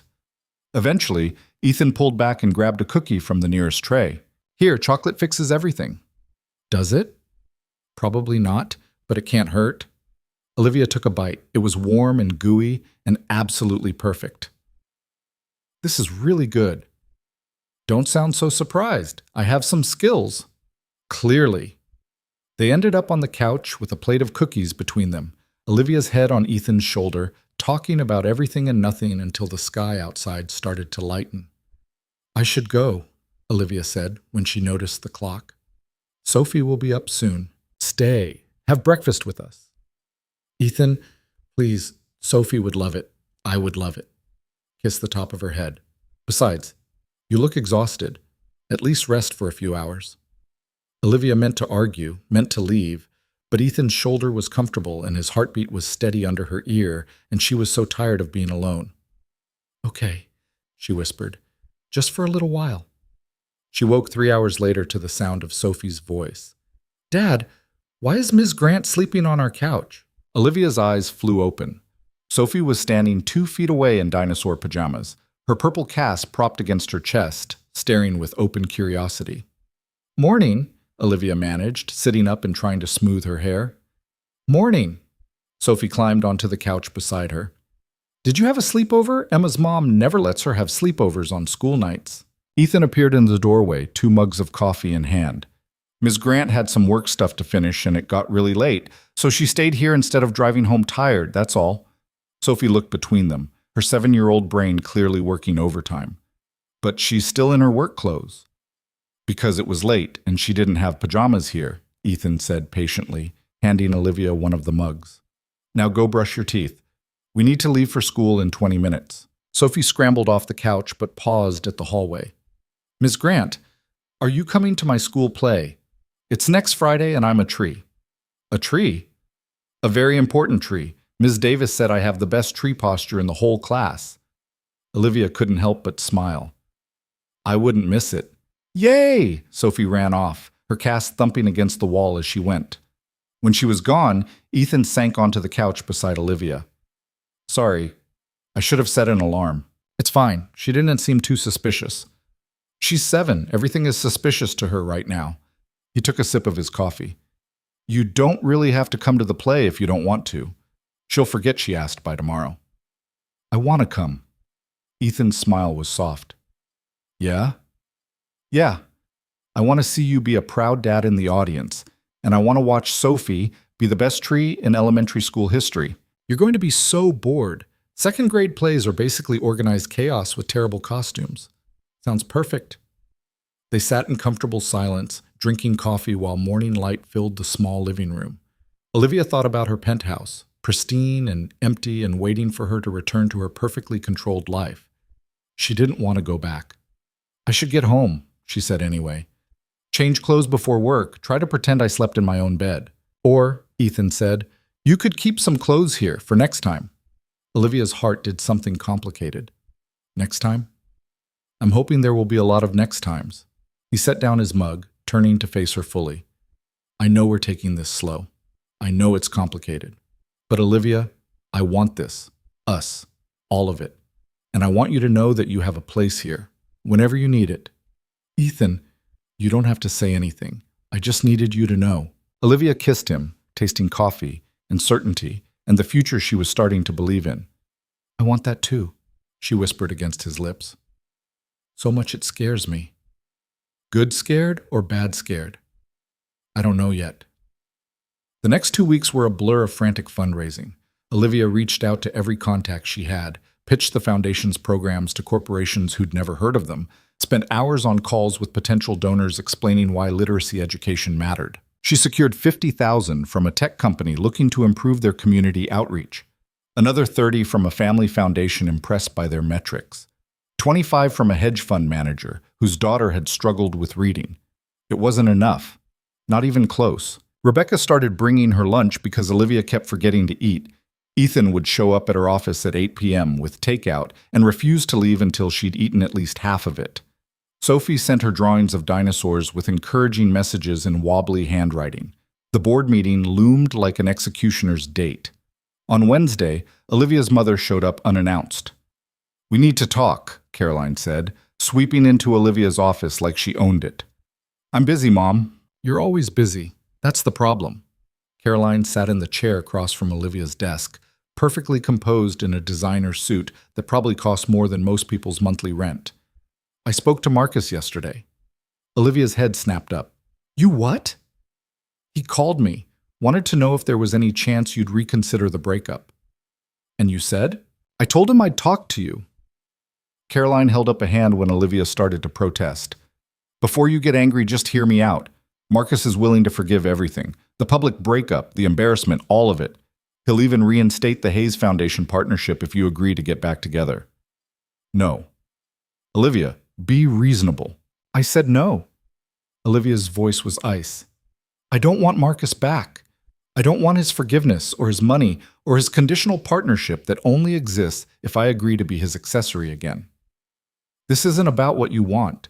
This is about saving your career. My career isn't worth that price.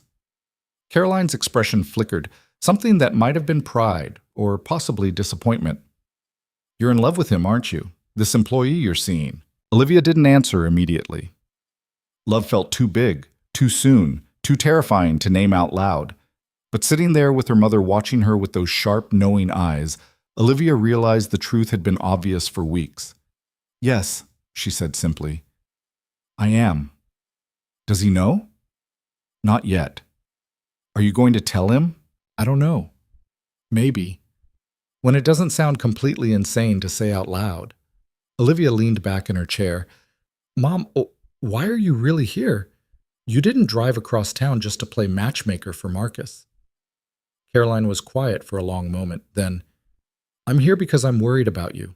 You're throwing away security and stability and a very advantageous marriage for what? A marketing director with a 7-year-old daughter. His name is Ethan, and yes.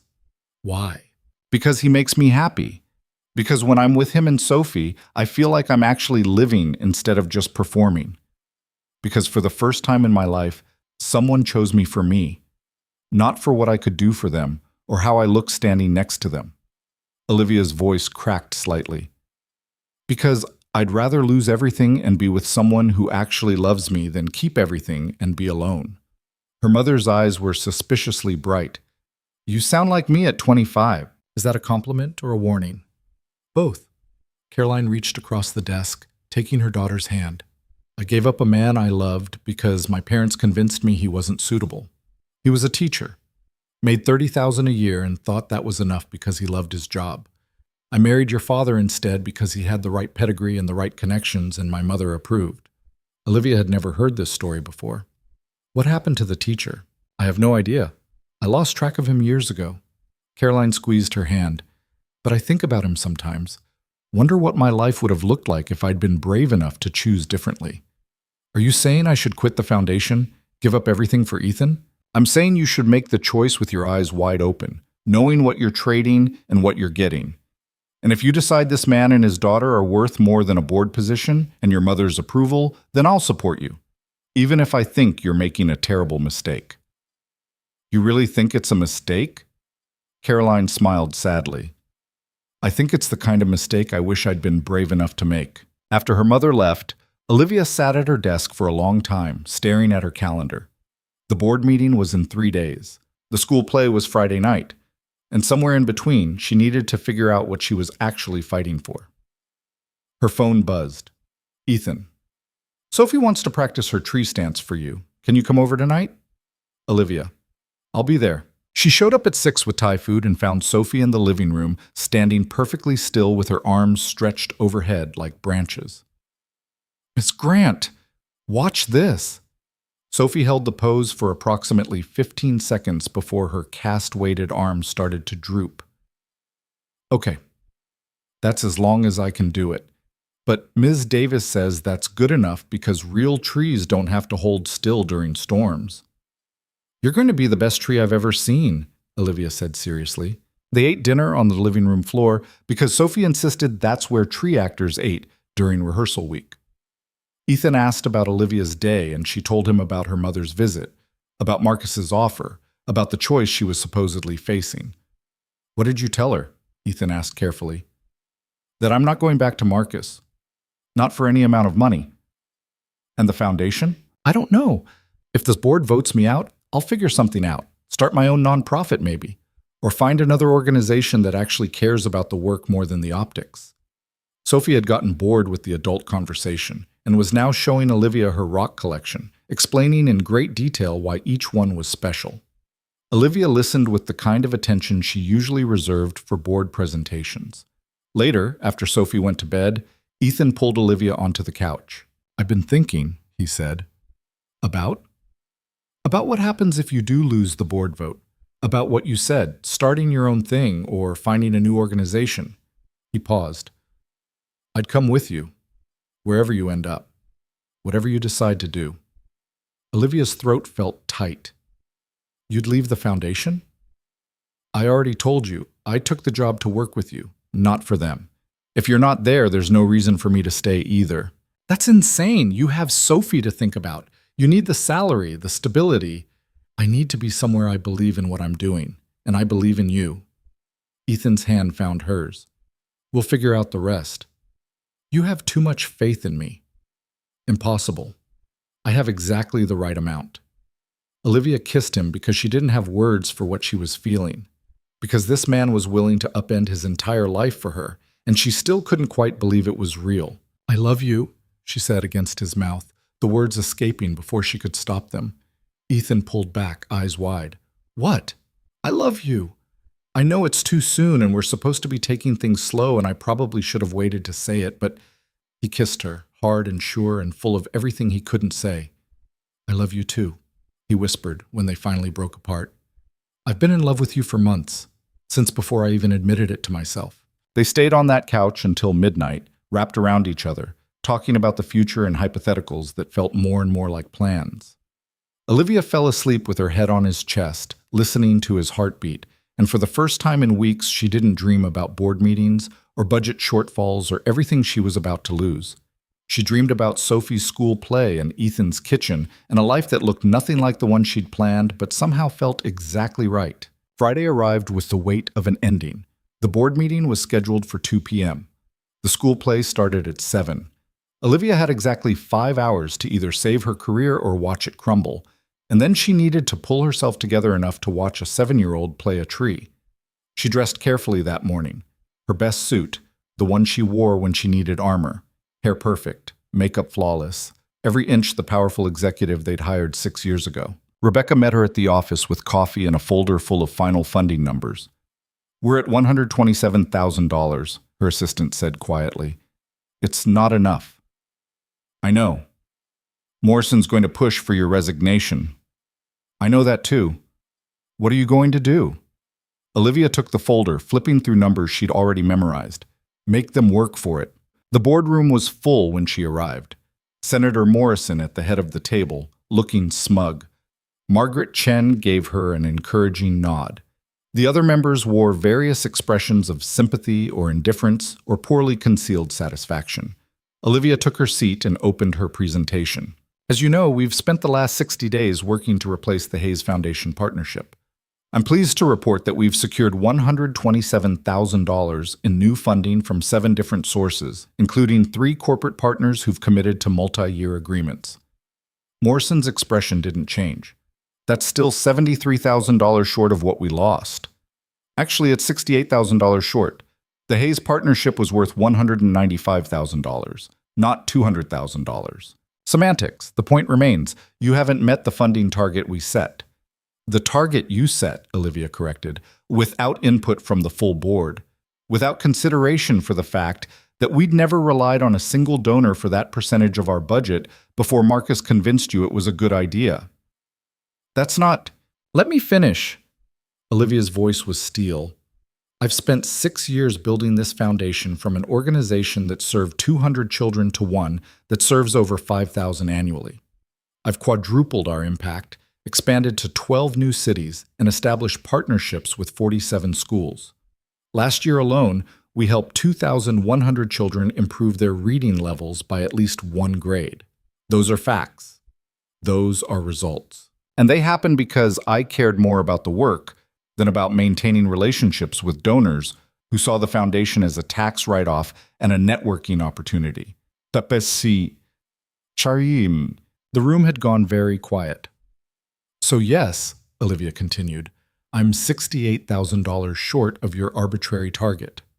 But I've also brought in 7 new partners who actually care about literacy education, who ask detailed questions about our programs and our metrics and our long-term vision, Who want to be part of something that matters instead of just putting their names on a gala program? Margaret Chen was smiling now. Two other board members looked uncomfortable. Morrison leaned forward. Are you suggesting that the Hayes Foundation didn't care about our mission? I'm suggesting that Marcus Hayes cared more about having access to my network and looking good at charity events than he did about whether underprivileged children could read. And the fact that he pulled funding the minute our personal relationship ended proves my point. This is inappropriate. What's inappropriate is making board decisions based on my personal life instead of the foundation's actual performance. What's inappropriate is calling emergency meetings because you're more concerned with appearances than outcomes. What's inappropriate is threatening to fire a director who's exceeded every metric you've given her because her ex-fiancé got his feelings hurt. Olivia stood, gathering her materials. I've given you 6 years of my life. I've worked 70-hour weeks. I've sacrificed relationships and sleep and any semblance of work-life balance to make this foundation successful. And I'm proud of what we've built. But I'm not going to apologize for choosing my own happiness over a partnership with someone who saw our work as leverage in a personal vendetta. Ms. Grant, I resign. The words came out clear and certain. Effective immediately. I'll send a formal letter by end of day, and I'll work with Rebecca to ensure a smooth transition. But I'm done defending myself to a board that cares more about donor politics than the children we're supposed to be helping. She walked out before anyone could respond. In the hallway, Olivia's hands started shaking. She'd just quit. Walked away from the job she'd spent years building, the career she'd defined herself by, the foundation that had been her entire life. And she felt lighter than she had in months. Rebecca was waiting by her office, eyes wide. Did you just... Yeah. Oh my God, what are you going to do? Olivia looked at her calendar at the school play marked for 7 p.m. I'm going to watch a second grader play a tree. And then I'm going to figure out the rest. She cleaned out her office in 2 hours. 6 years condensed into 3 boxes of personal items and a folder of files she'd need to return. Board members kept stopping by. Margaret Chen to offer support, 2 others to express regret, Morrison to accept her resignation with barely concealed satisfaction. Ethan appeared in her doorway as she was packing the last box. I heard, he said quietly. I quit. I know, Rebecca told me. He crossed the room, pulling her into his arms. Are you okay? I don't know. Ask me in a week. Olivia pulled back to look at him. You don't have to leave too. You could stay, work with whoever they hire to replace me. I already resigned. What? About 10 minutes after you walked out of that boardroom. Told Morrison he could take his donor politics and shove them somewhere anatomically improbable. Olivia laughed, the sound half hysterical. We're both unemployed. Temporarily unemployed. We're brilliant, remember? Someone will hire us. We have a 7-year-old to think about, who's currently very excited that you're both coming to her play tonight. Ethan kissed her forehead. We'll figure it out, together. They carried Olivia's boxes to her car, and she stood in the parking garage looking up at the building where she'd spent so many hours, so many years of her life. Any regrets? Ethan asked. Olivia thought about it honestly, about the board, about Morrison's smug face, about everything she was walking away from. No, she said finally. Not even one. The elementary school auditorium was packed with parents armed with cameras and grandparents who couldn't hear the dialogue and siblings who were already complaining about being bored. Olivia and Ethan found seats in the 3rd row, and she felt the stares that followed them. The whispers about the Grant Foundation director who'd quit that afternoon. Speculation about why she was at an elementary school play. She ignored all of it. The lights dimmed. The play started. A wobbly retelling of some environmental parable that involved forest creatures and pollution and the importance of recycling. The acting was enthusiastic, if not exactly skilled.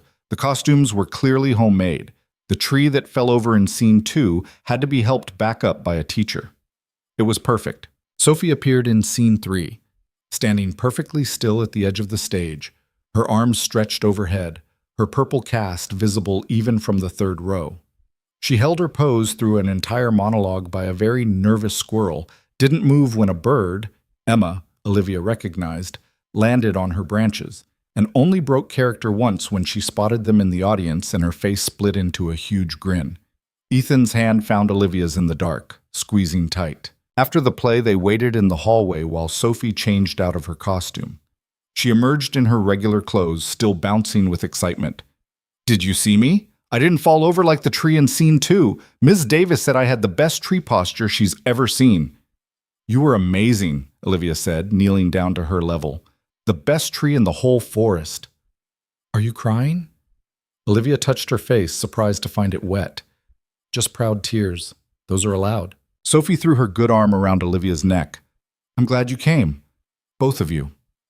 Walking to the parking lot, Sophie between them holding both their hands, Olivia felt something slot into place. This messy, chaotic, perfect life, this was what she'd been missing. Not the board positions or the galas or the perfectly controlled existence she'd built. Just this. Being present, being loved, being enough exactly as she was. "Ice cream?" Ethan suggested. "To celebrate Sophie's acting debut?" "And Ms. Grant quitting her job," Sophie added cheerfully. "Dad told me you're going to start something new, and it's going to be even better." Olivia looked at Ethan over Sophie's head. He shrugged, smiling. "Yeah," Olivia said, squeezing Sophie's hand. "Something new. Something better." They went to the ice cream place near Ethan's house, the kind with too many flavors and sticky tables and families crowding every booth. Sophie got 3 scoops because Ethan was apparently too happy to enforce normal rules, and Olivia ordered mint chocolate chip because it's what she'd always wanted, but Marcus had hated the smell. Sitting in that crowded shop, listening to Sophie explain her ideas for next year's play, "I want to be a dinosaur, but Ms. Davis says that's not very forest-themed." Olivia realized something. She'd spent her whole life building a version of success that looked right from the outside. The job, the fiancé, the penthouse, the perfect image of a woman who had everything. And she'd been miserable. This, sticky tables and melting ice cream and a 7-year-old's dinosaur plans, this was what happiness actually looked like. "What are you thinking about?" Ethan asked, watching her with that soft expression that made her heart skip. "That I should have quit months ago." Second thoughts? Not even close. That night, after they dropped Sophie at Jessica's for a sleepover, Ethan asked Olivia to stay. Not for a few hours. Not until morning. Just stay. So she did. They fell asleep on his couch, Netflix forgotten in the background, talking about the future in concrete terms now, instead of hypotheticals. Starting their own nonprofit, maybe. Or consulting for other organizations. Or something they hadn't thought of yet. "We have time," Ethan said, his fingers tracing patterns on her shoulder. "To figure it out. To build something that actually matters." "I'm scared," Olivia admitted, "of failing, of making the wrong choice, of dragging you and Sophie down with me." "Then we'll fail together. Make wrong choices together. Figure it out together." He kissed her temple. "That's what this is, Olivia. Partnership. Real partnership. Not just when it's convenient or profitable, but all the time. Even when it's hard. Even when we're both unemployed? Especially then." Olivia shifted to look at him, this man who'd somehow become her entire world in just a few months. "I love you. I know I said it before, but I need to say it again. I love you, and I'm terrified, and I don't know what I'm doing, but I've never been more sure of anything in my life." Ethan's smile was like sunrise. "I love you too. And we're going to be okay. Better than okay." "How do you know?" "Because we choose each other. Every day. That's all that matters." Later, lying in his bed in the dark, Olivia thought about her mother's warning, about the security she'd given up, the life she'd walked away from, the risks she was taking. And she thought about Marcus's offer, the easy path back to comfort and stability and everything she'd built. Then she looked at Ethan sleeping beside her, at the photos of Sophie covering every surface, at this life she was stepping into that terrified and thrilled her in equal measure. There was no contest. She'd chosen this. Chosen him. Chosen the messy, uncertain, absolutely perfect reality over the pristine, empty, carefully controlled illusion. And she wasn't looking back. The apartment hunting started on Monday. Olivia's penthouse lease was up in 3 months, and the thought of renewing it, of staying in that massive, sterile space alone, made her chest tight. She sat at Ethan's kitchen table with her laptop, scrolling through listings that all looked the same. "What about this one?" she asked, turning the screen toward him. 2-bedroom, close to Sophie's school, updated kitchen. Ethan glanced at it while pouring coffee. That's a nice place. But nothing. If you like it, you should look at it. Olivia closed the laptop. You're being weird. I'm not being weird. You are. You've barely looked at any of the places I've shown you. Ethan set down the coffee pot, leaning against the counter. Because you keep showing me apartments for one person, and I keep thinking. He stopped, ran a hand through his hair. Never mind. Say it. What if you didn't get your own place? Olivia's heart stuttered. What? What if you moved in here with us? The words came out in a rush. I know it's small and the couch is falling apart and Sophie leaves dinosaur toys everywhere, but it's home. And you already spend half your time here anyway, and Sophie asks every morning if you're coming over, and I just... He met her eyes. I want you here, not visiting, living here, with us. Ethan, that's too fast, I know. We've only been together a few months, and this is crazy, and you probably need your own space. Yes. He stopped mid-sentence. What? Yes. I want to move in with you. Olivia stood, crossing to him. I want to wake up here every morning. I want to trip over Sophie's dinosaurs and fight you for counter space and eat slightly burned garlic bread 3 times a week. I want all of it. Ethan's smile could have powered the entire city. He pulled her into a kiss that tasted like coffee and certainty and home. Sophie's going to lose her mind, he said against her lips. In a good way? In the best way. They told Sophie that night over dinner. She stared at them for a full 10 seconds, then shrieked so loud the neighbors probably called the police. You're moving in, like, forever? With all your stuff? If that's okay with you, Olivia said. Okay? It's the best thing ever. Sophie launched herself at Olivia, nearly knocking her off her chair. Can we paint your room? Emma's mom let her pick purple for her room. Can we do purple? Or maybe dinosaur wallpaper? Emma's mom said no to that, but you're nicer than Emma's mom, so maybe you'll say yes?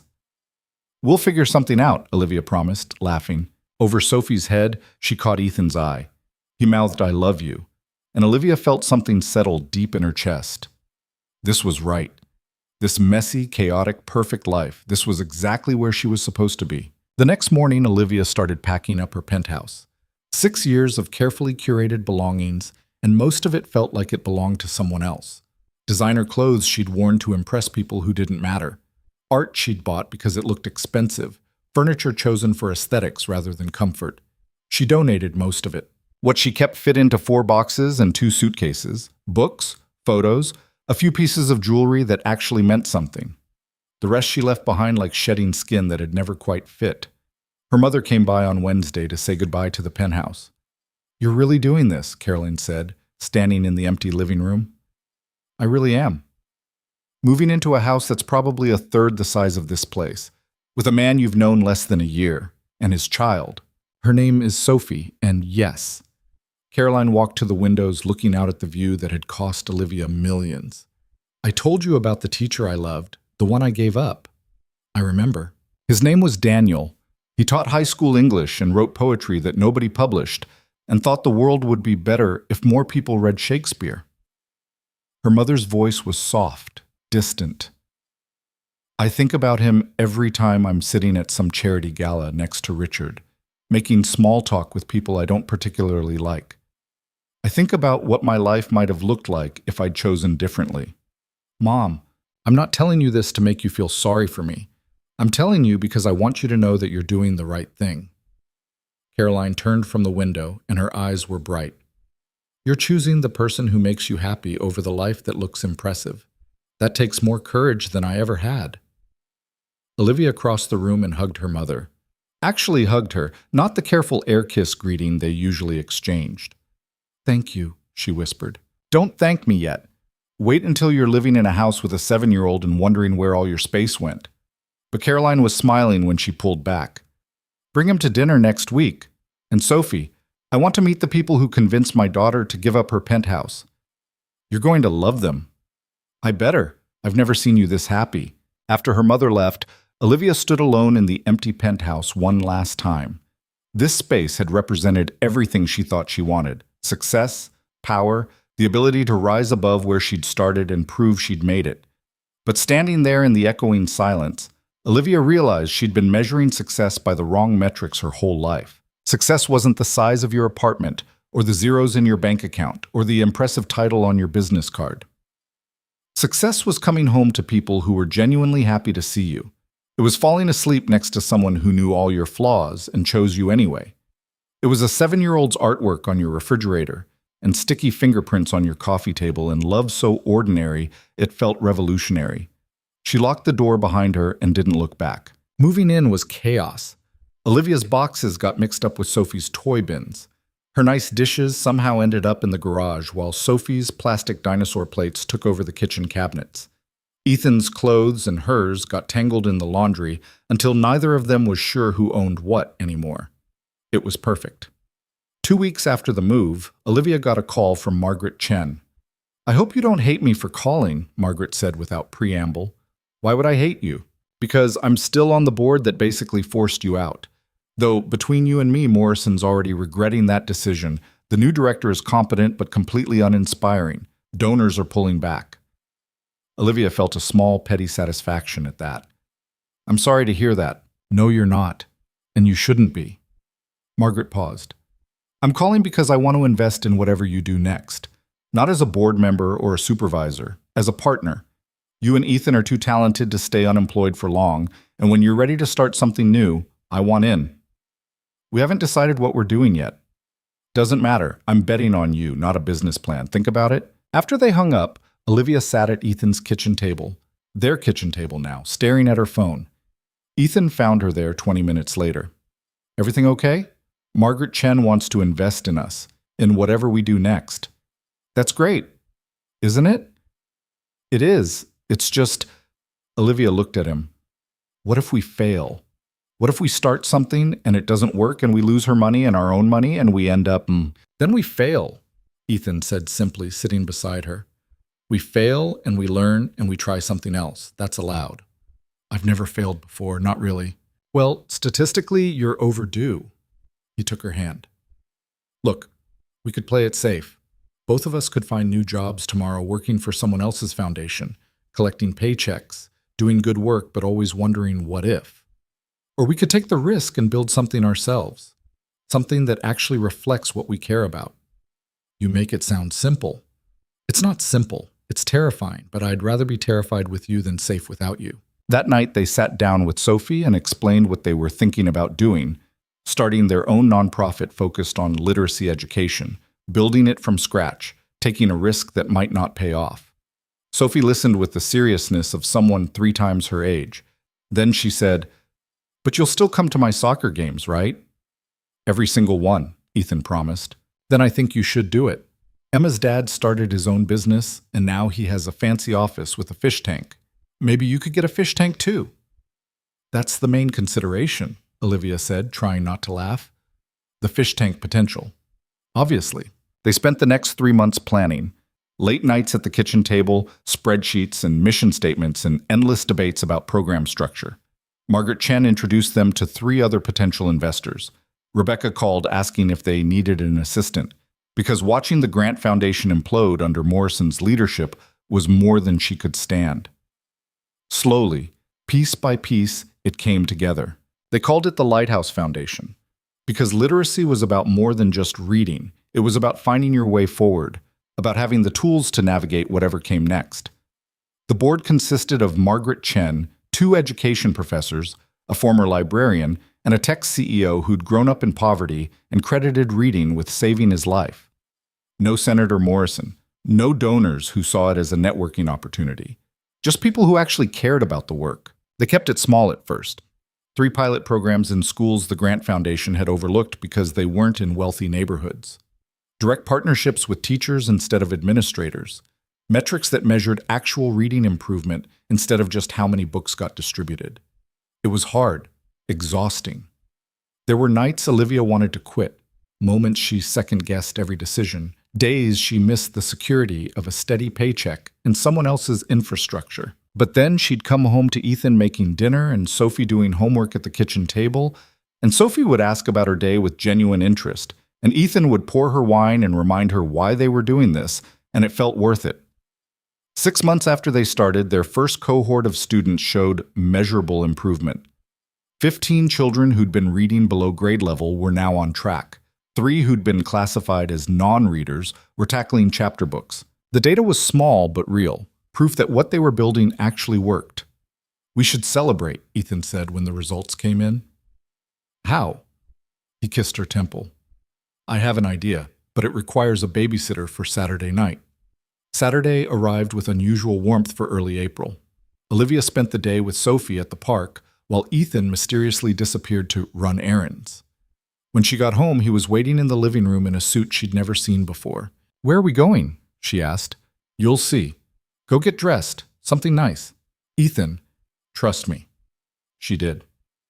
An hour later, they pulled up to the Botanical Gardens, the same venue where Olivia had held the gala that started everything. The night Marcus hadn't shown up, the night Ethan had zipped her dress and asked if he was coming. "What are we doing here?" Olivia asked. "Making new memories." Ethan came around to open her door. "Come on." He led her through the gardens to a section she'd never noticed before. A small clearing surrounded by cherry blossoms just starting to bloom, string lights overhead even though it was still light out, a table set for 2 in the center. "Ethan, what is this?" "Dinner, just us. No board members, no fundraising targets, no speeches, just—" He pulled out her chair. "Us." They ate the meal he'd apparently catered from her favorite restaurant, drank wine that cost more than either of them could currently afford, and talked about everything and nothing. The foundation's next phase, Sophie's upcoming birthday, whether they should get a dog, the future in all its messy, uncertain, beautiful possibility. When dessert came, chocolate cake from the bakery Sophie loved, Ethan went quiet. "What?" Olivia asked. "I need to tell you something about that night, the gala." "Okay." "When Rebecca called and said you needed help with your dress, I almost didn't come. Because I knew, somewhere deep down, I knew that if I walked into that room and saw you, really saw you, everything would change. And I was right." He reached across the table for her hand. "The minute I zipped up that dress, and you asked me if Marcus was coming, and I watched you trying to hold it together, that's when I knew I was completely gone for you. That's when I knew I'd do anything to be the person you turned to when things fell apart." Olivia's eyes were burning. "Ethan, let me finish. You stood on a stage that night and gave a speech that raised over $2 million for kids you'd never met. You did it alone, without the person who was supposed to support you, and you were magnificent. And all I could think was that Marcus was an idiot for not seeing how incredible you were, for not showing up when it mattered." He stood, moving around the table to kneel beside her chair. Olivia's breath caught. "I'm not Marcus," Ethan said quietly. "I'm not rich or well-connected or impressive on paper. I'm a single dad with student loans and a 7-year-old who thinks dinosaurs are a personality trait. I burn garlic bread and I stress bake at 3 a.m., and I have no idea what I'm doing half the time." "Ethan, but I show up. I showed up that night and I've shown up every day since, and I want to keep showing up for the rest of our lives. So, Olivia Grant," he pulled a small box from his pocket. "Will you marry me?" The ring was simple, a single diamond, nothing flashy, the kind of ring you chose because it meant something rather than because it cost enough to impress people. It was perfect. "Yes," Olivia whispered, then louder. "Yes, yes, of course, yes." Ethan slipped the ring on her finger and kissed her, and somewhere in the distance, Olivia heard clapping. She pulled back to see Sophie emerging from behind a tree, jumping up and down, with Jessica and Rebecca and Margaret Chen all grinning behind her. "You planned this?" Olivia asked. "Sophie planned this," Ethan corrected. "I just funded it. She insisted on the cherry blossoms." Sophie ran over, throwing herself into both their arms. "Are you going to be my mom now? Like, my real mom?" Olivia looked at this little girl who'd somehow become the center of her universe, who drew her pictures and asked about her day and believed absolutely that love was simple and dinosaurs were cool and adults were weird, but mostly okay. "If you want me to be," Olivia said, "obviously I want you to be. I've been planning our family for weeks. Emma says I'm obsessed, but Emma doesn't understand about family planning." "Emma's 7, Ethan pointed out. "Exactly. What does she know? They celebrated with champagne for the adults, and sparkling cider for Sophie, with cake that was too sweet and toast that made Olivia cry. When the sun finally set and the string lights came on, Olivia stood under the cherry blossoms with her fiancé and his daughter, their daughter, and felt like she'd finally found the thing she'd been searching for her whole life. Not power, not prestige, not the perfect image of success, just this, just love, just showing up. The wedding planning was nothing like it had been with Marcus. No massive venue or 500-person guest list or 18-month timeline. Just a simple ceremony in the Botanical Gardens, the same spot where Ethan had proposed, with 40 people who actually mattered. Sophie appointed herself wedding coordinator and took the role very seriously. She had opinions about flowers, pink and purple, obviously, and cake flavors. Chocolate, no discussion, and whether they should have a ring bearer, yes, and it should be a dog, but she'd settle for being the ring bearer herself if the dog plan fell through. The dog plan fell through. Sophie bore it with grace. "I can be the ring bearer and walk you down the aisle," she announced one day. "Emma says you're supposed to have your dad walk you down the aisle, but your dad lives far away and doesn't visit much, so I should do it." Olivia's father lived in Florida with his third wife and sent birthday cards that arrived 3 weeks late. They'd never been close, and the thought of him walking her down the aisle felt absurd. But Sophie walking her down the aisle? That felt exactly right. "I'd be honored," Olivia said seriously. Sophie beamed. "This is the best wedding ever, and it hasn't even happened yet." 3 months before the wedding, Olivia got a call from an unknown number. "Olivia Grant?" A woman's voice, polished and professional. "Yes? My name is Victoria Chen. I'm Margaret's daughter. She's told me about the Lighthouse Foundation, and I'd like to discuss a potential partnership. My company focuses on educational technology, and I think our platforms could integrate beautifully with your literacy programs." It was the first of many calls. The Lighthouse Foundation was small, but word was spreading. Teachers were requesting their programs. Other nonprofits were asking about their methods. Donors who'd left the Grant Foundation were reaching out, wanting to support something that actually focused on outcomes over optics. By the time the wedding rolled around, they'd expanded to 6 schools and had a waiting list of 12 more. "We did this," Ethan said one night, reviewing their quarterly reports. "We actually did this." "We're doing this," Olivia corrected. "Present tense. We're just getting started." The wedding was on a Saturday in late October, exactly 1 year after the gala that had started everything. Olivia woke that morning in Ethan's bed, their bed, with Sophie jumping on the mattress. Wedding day. Emma's mom is already here to do your hair, and Aunt Jessica is downstairs making breakfast, and Dad told me to let you sleep, but you've been sleeping forever and we have to start getting ready." "What time is it?" Olivia mumbled. 8:30. The wedding's not until 4, but that's only 7.5 hours away." Ethan appeared in the doorway with coffee. "I tried to stop her. She's been up since 5. "Since 4:30, Sophie corrected. "I was too excited to sleep." The day passed in a blur of hair and makeup, and Sophie's running commentary on everything. The dress Olivia wore was nothing like the designer gown from her almost wedding to Marcus. This one was simple, ivory, chosen because it made her feel beautiful, rather than because it cost enough to feed a family for a year. When it was time, Sophie put on her flower girl dress, purple, obviously, with dinosaur earrings that she'd insisted were formal enough because they were small dinosaurs, and took Olivia's hand. "Ready?" she asked, suddenly serious. "More than ready." They walked down the aisle together, this 7-year-old girl and the woman who was about to become her stepmother, and Olivia saw Ethan waiting under an arch of cherry blossoms. He was crying, not even trying to hide it, and when Olivia reached him, he whispered, "You're perfect." "I'm really not." "Perfect for me." The ceremony was short and sweet. No elaborate vows or grand pronouncements. Just 2 people promising to show up for each other, to build a life together, to choose each other every single day. When the officiant said, "You may kiss the bride," Sophie made gagging noises that made everyone laugh. At the reception, a tent in the garden, string lights overhead, mismatched chairs that Sophie had helped pick out. Olivia's mother gave a toast. "I've watched my daughter build an impressive career," Caroline said. "I've seen her command boardrooms and negotiate million-dollar deals and convince powerful people to care about causes they'd never heard of. But I've never seen her as happy as she is right now." Because Olivia finally learned something. I'm only figuring out at 63.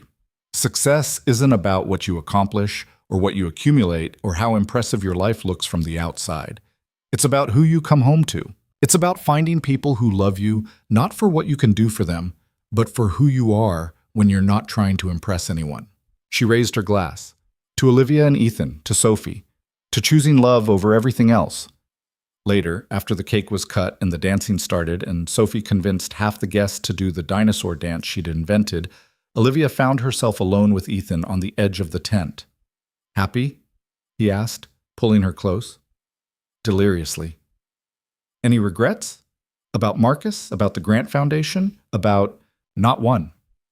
Olivia looked back at the celebration, at Sophie spinning in circles with Rebecca's daughter, at her mother laughing with Margaret Chen, at their small chosen family gathered under string lights.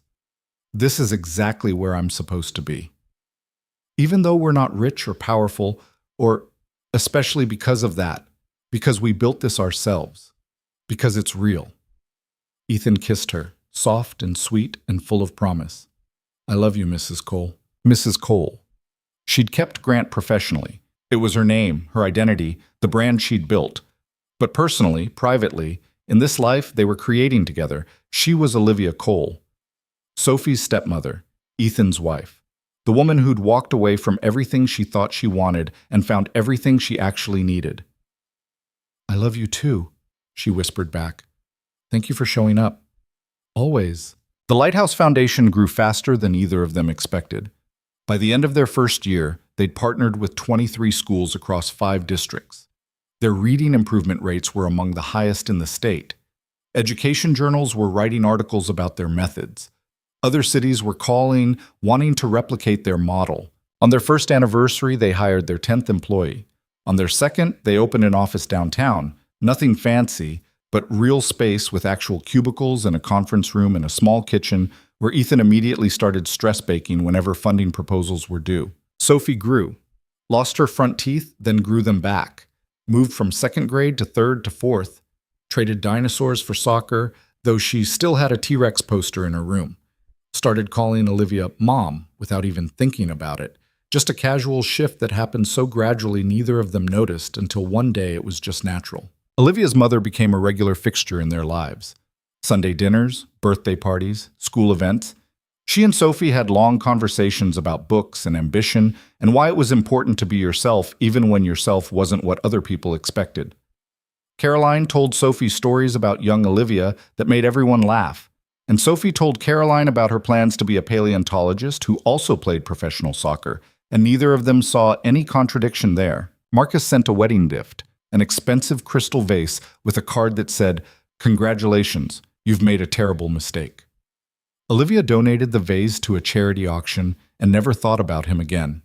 Senator Morrison resigned from the Grant Foundation board after a donor scandal that had nothing to do with Olivia but felt like poetic justice anyway. The foundation eventually stabilized under new leadership, but it never quite recovered its reputation. The Lighthouse Foundation, meanwhile, kept growing. 3 years after their wedding, they launched in 2 new states. 5 years in, they'd helped over 10,000 children improve their reading levels. 7 years in, Olivia was invited to testify before a congressional committee about literacy education policy. She brought Ethan and Sophie with her to Washington. After her testimony, they went to the Smithsonian, where Sophie, now 14 and somehow even more confident than she'd been at 7, lectured them on dinosaur evolution and why the museum's T-Rex display was anatomically questionable. "She's terrifying," Ethan said fondly, watching his daughter argue with the museum docent about feather patterns. "She's perfect," Olivia corrected. That too. Walking through the museum, hand in hand with her husband while their daughter educated strangers on paleontology, Olivia thought about the woman she'd been 8 years ago. Standing in a penthouse in an emerald gown she couldn't zip alone, waiting for a man who wouldn't show up, thinking that was what her life was supposed to look like. She thought power meant control. Thought success meant accumulating things that looked impressive. Thought love meant finding someone whose resume matched hers. She'd been wrong about all of it. Real power wasn't control, it was letting go. Success wasn't accumulation, it was impact. And love wasn't about matching resumes or perfect appearances or relationships that looked good from the outside. Love was showing up. It was zipping someone's dress when they needed help. It was staying at the hospital when someone's daughter broke her arm. It was building something together from scratch, failing sometimes, succeeding sometimes, but always choosing each other through all of it. It was burned garlic bread and dinosaur toys, and a 7-year-old, now 14-year-old, who believed family was something you built, not something you were born into. It was this, all of this. The messy, imperfect, absolutely beautiful life she'd found when she finally stopped trying to be who everyone else thought she should be.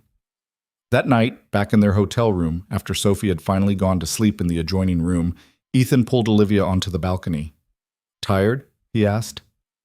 "Exhausted, but happy." "Good exhausted or bad exhausted?" "The best exhausted."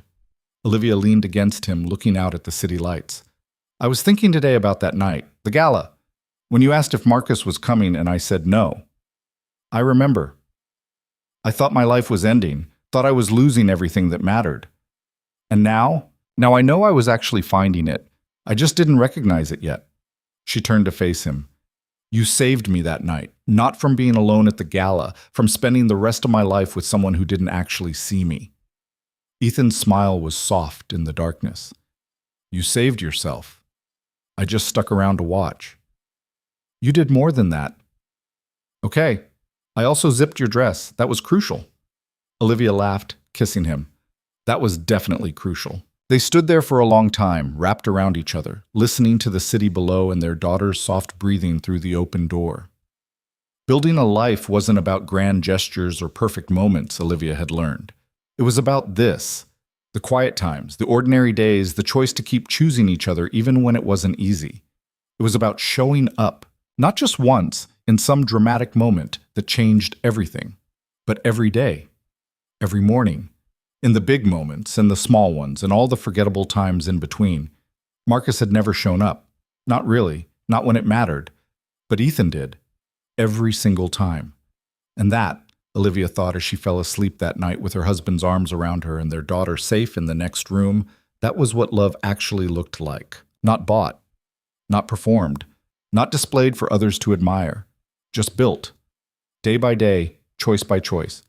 2 people, now 3, deciding that this was what mattered. This was worth fighting for. This was home. Years later, when Sophie graduated high school, top of her class, full scholarship to study paleontology at her first-choice university, she gave a speech at the ceremony. "People ask me all the time what it was like growing up with a mom who wasn't my biological mother," she said from the podium. "And the truth is, I barely remember a time before she was just my mom. Not my stepmom, not my dad's wife, just my mom.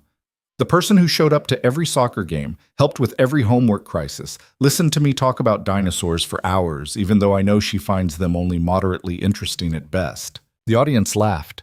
Olivia, sitting in the 3rd row beside Ethan, felt tears streaming down her face.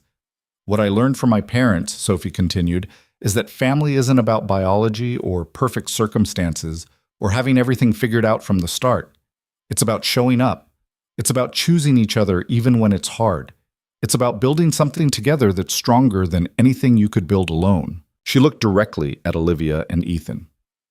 "So thank you, Mom and Dad, for showing up, for choosing me, and for choosing each other, for teaching me that love isn't about finding someone perfect. It's about finding someone who's willing to be imperfect with you." Later, at the graduation party in their backyard, the house they'd bought when Sophie was 10, big enough for all of them, plus the dog they'd finally gotten, Olivia found herself alone with her daughter. Sophie had grown into a remarkable young woman. Confident, brilliant, kind, with her father's humor and her mother's, Olivia's, determination to make the world better than she'd found it. "I meant what I said," Sophie told her, "in the speech, about you being my mom." "I know, sweetheart. I don't think I ever thanked you for choosing us, for giving up your fancy penthouse and your fancy job and your fancy life to live in a regular house with a regular guy and his weird dinosaur-obsessed kid." Olivia laughed through her tears. "You weren't weird, you were perfect. I was definitely weird. I'm still weird, but you loved me anyway.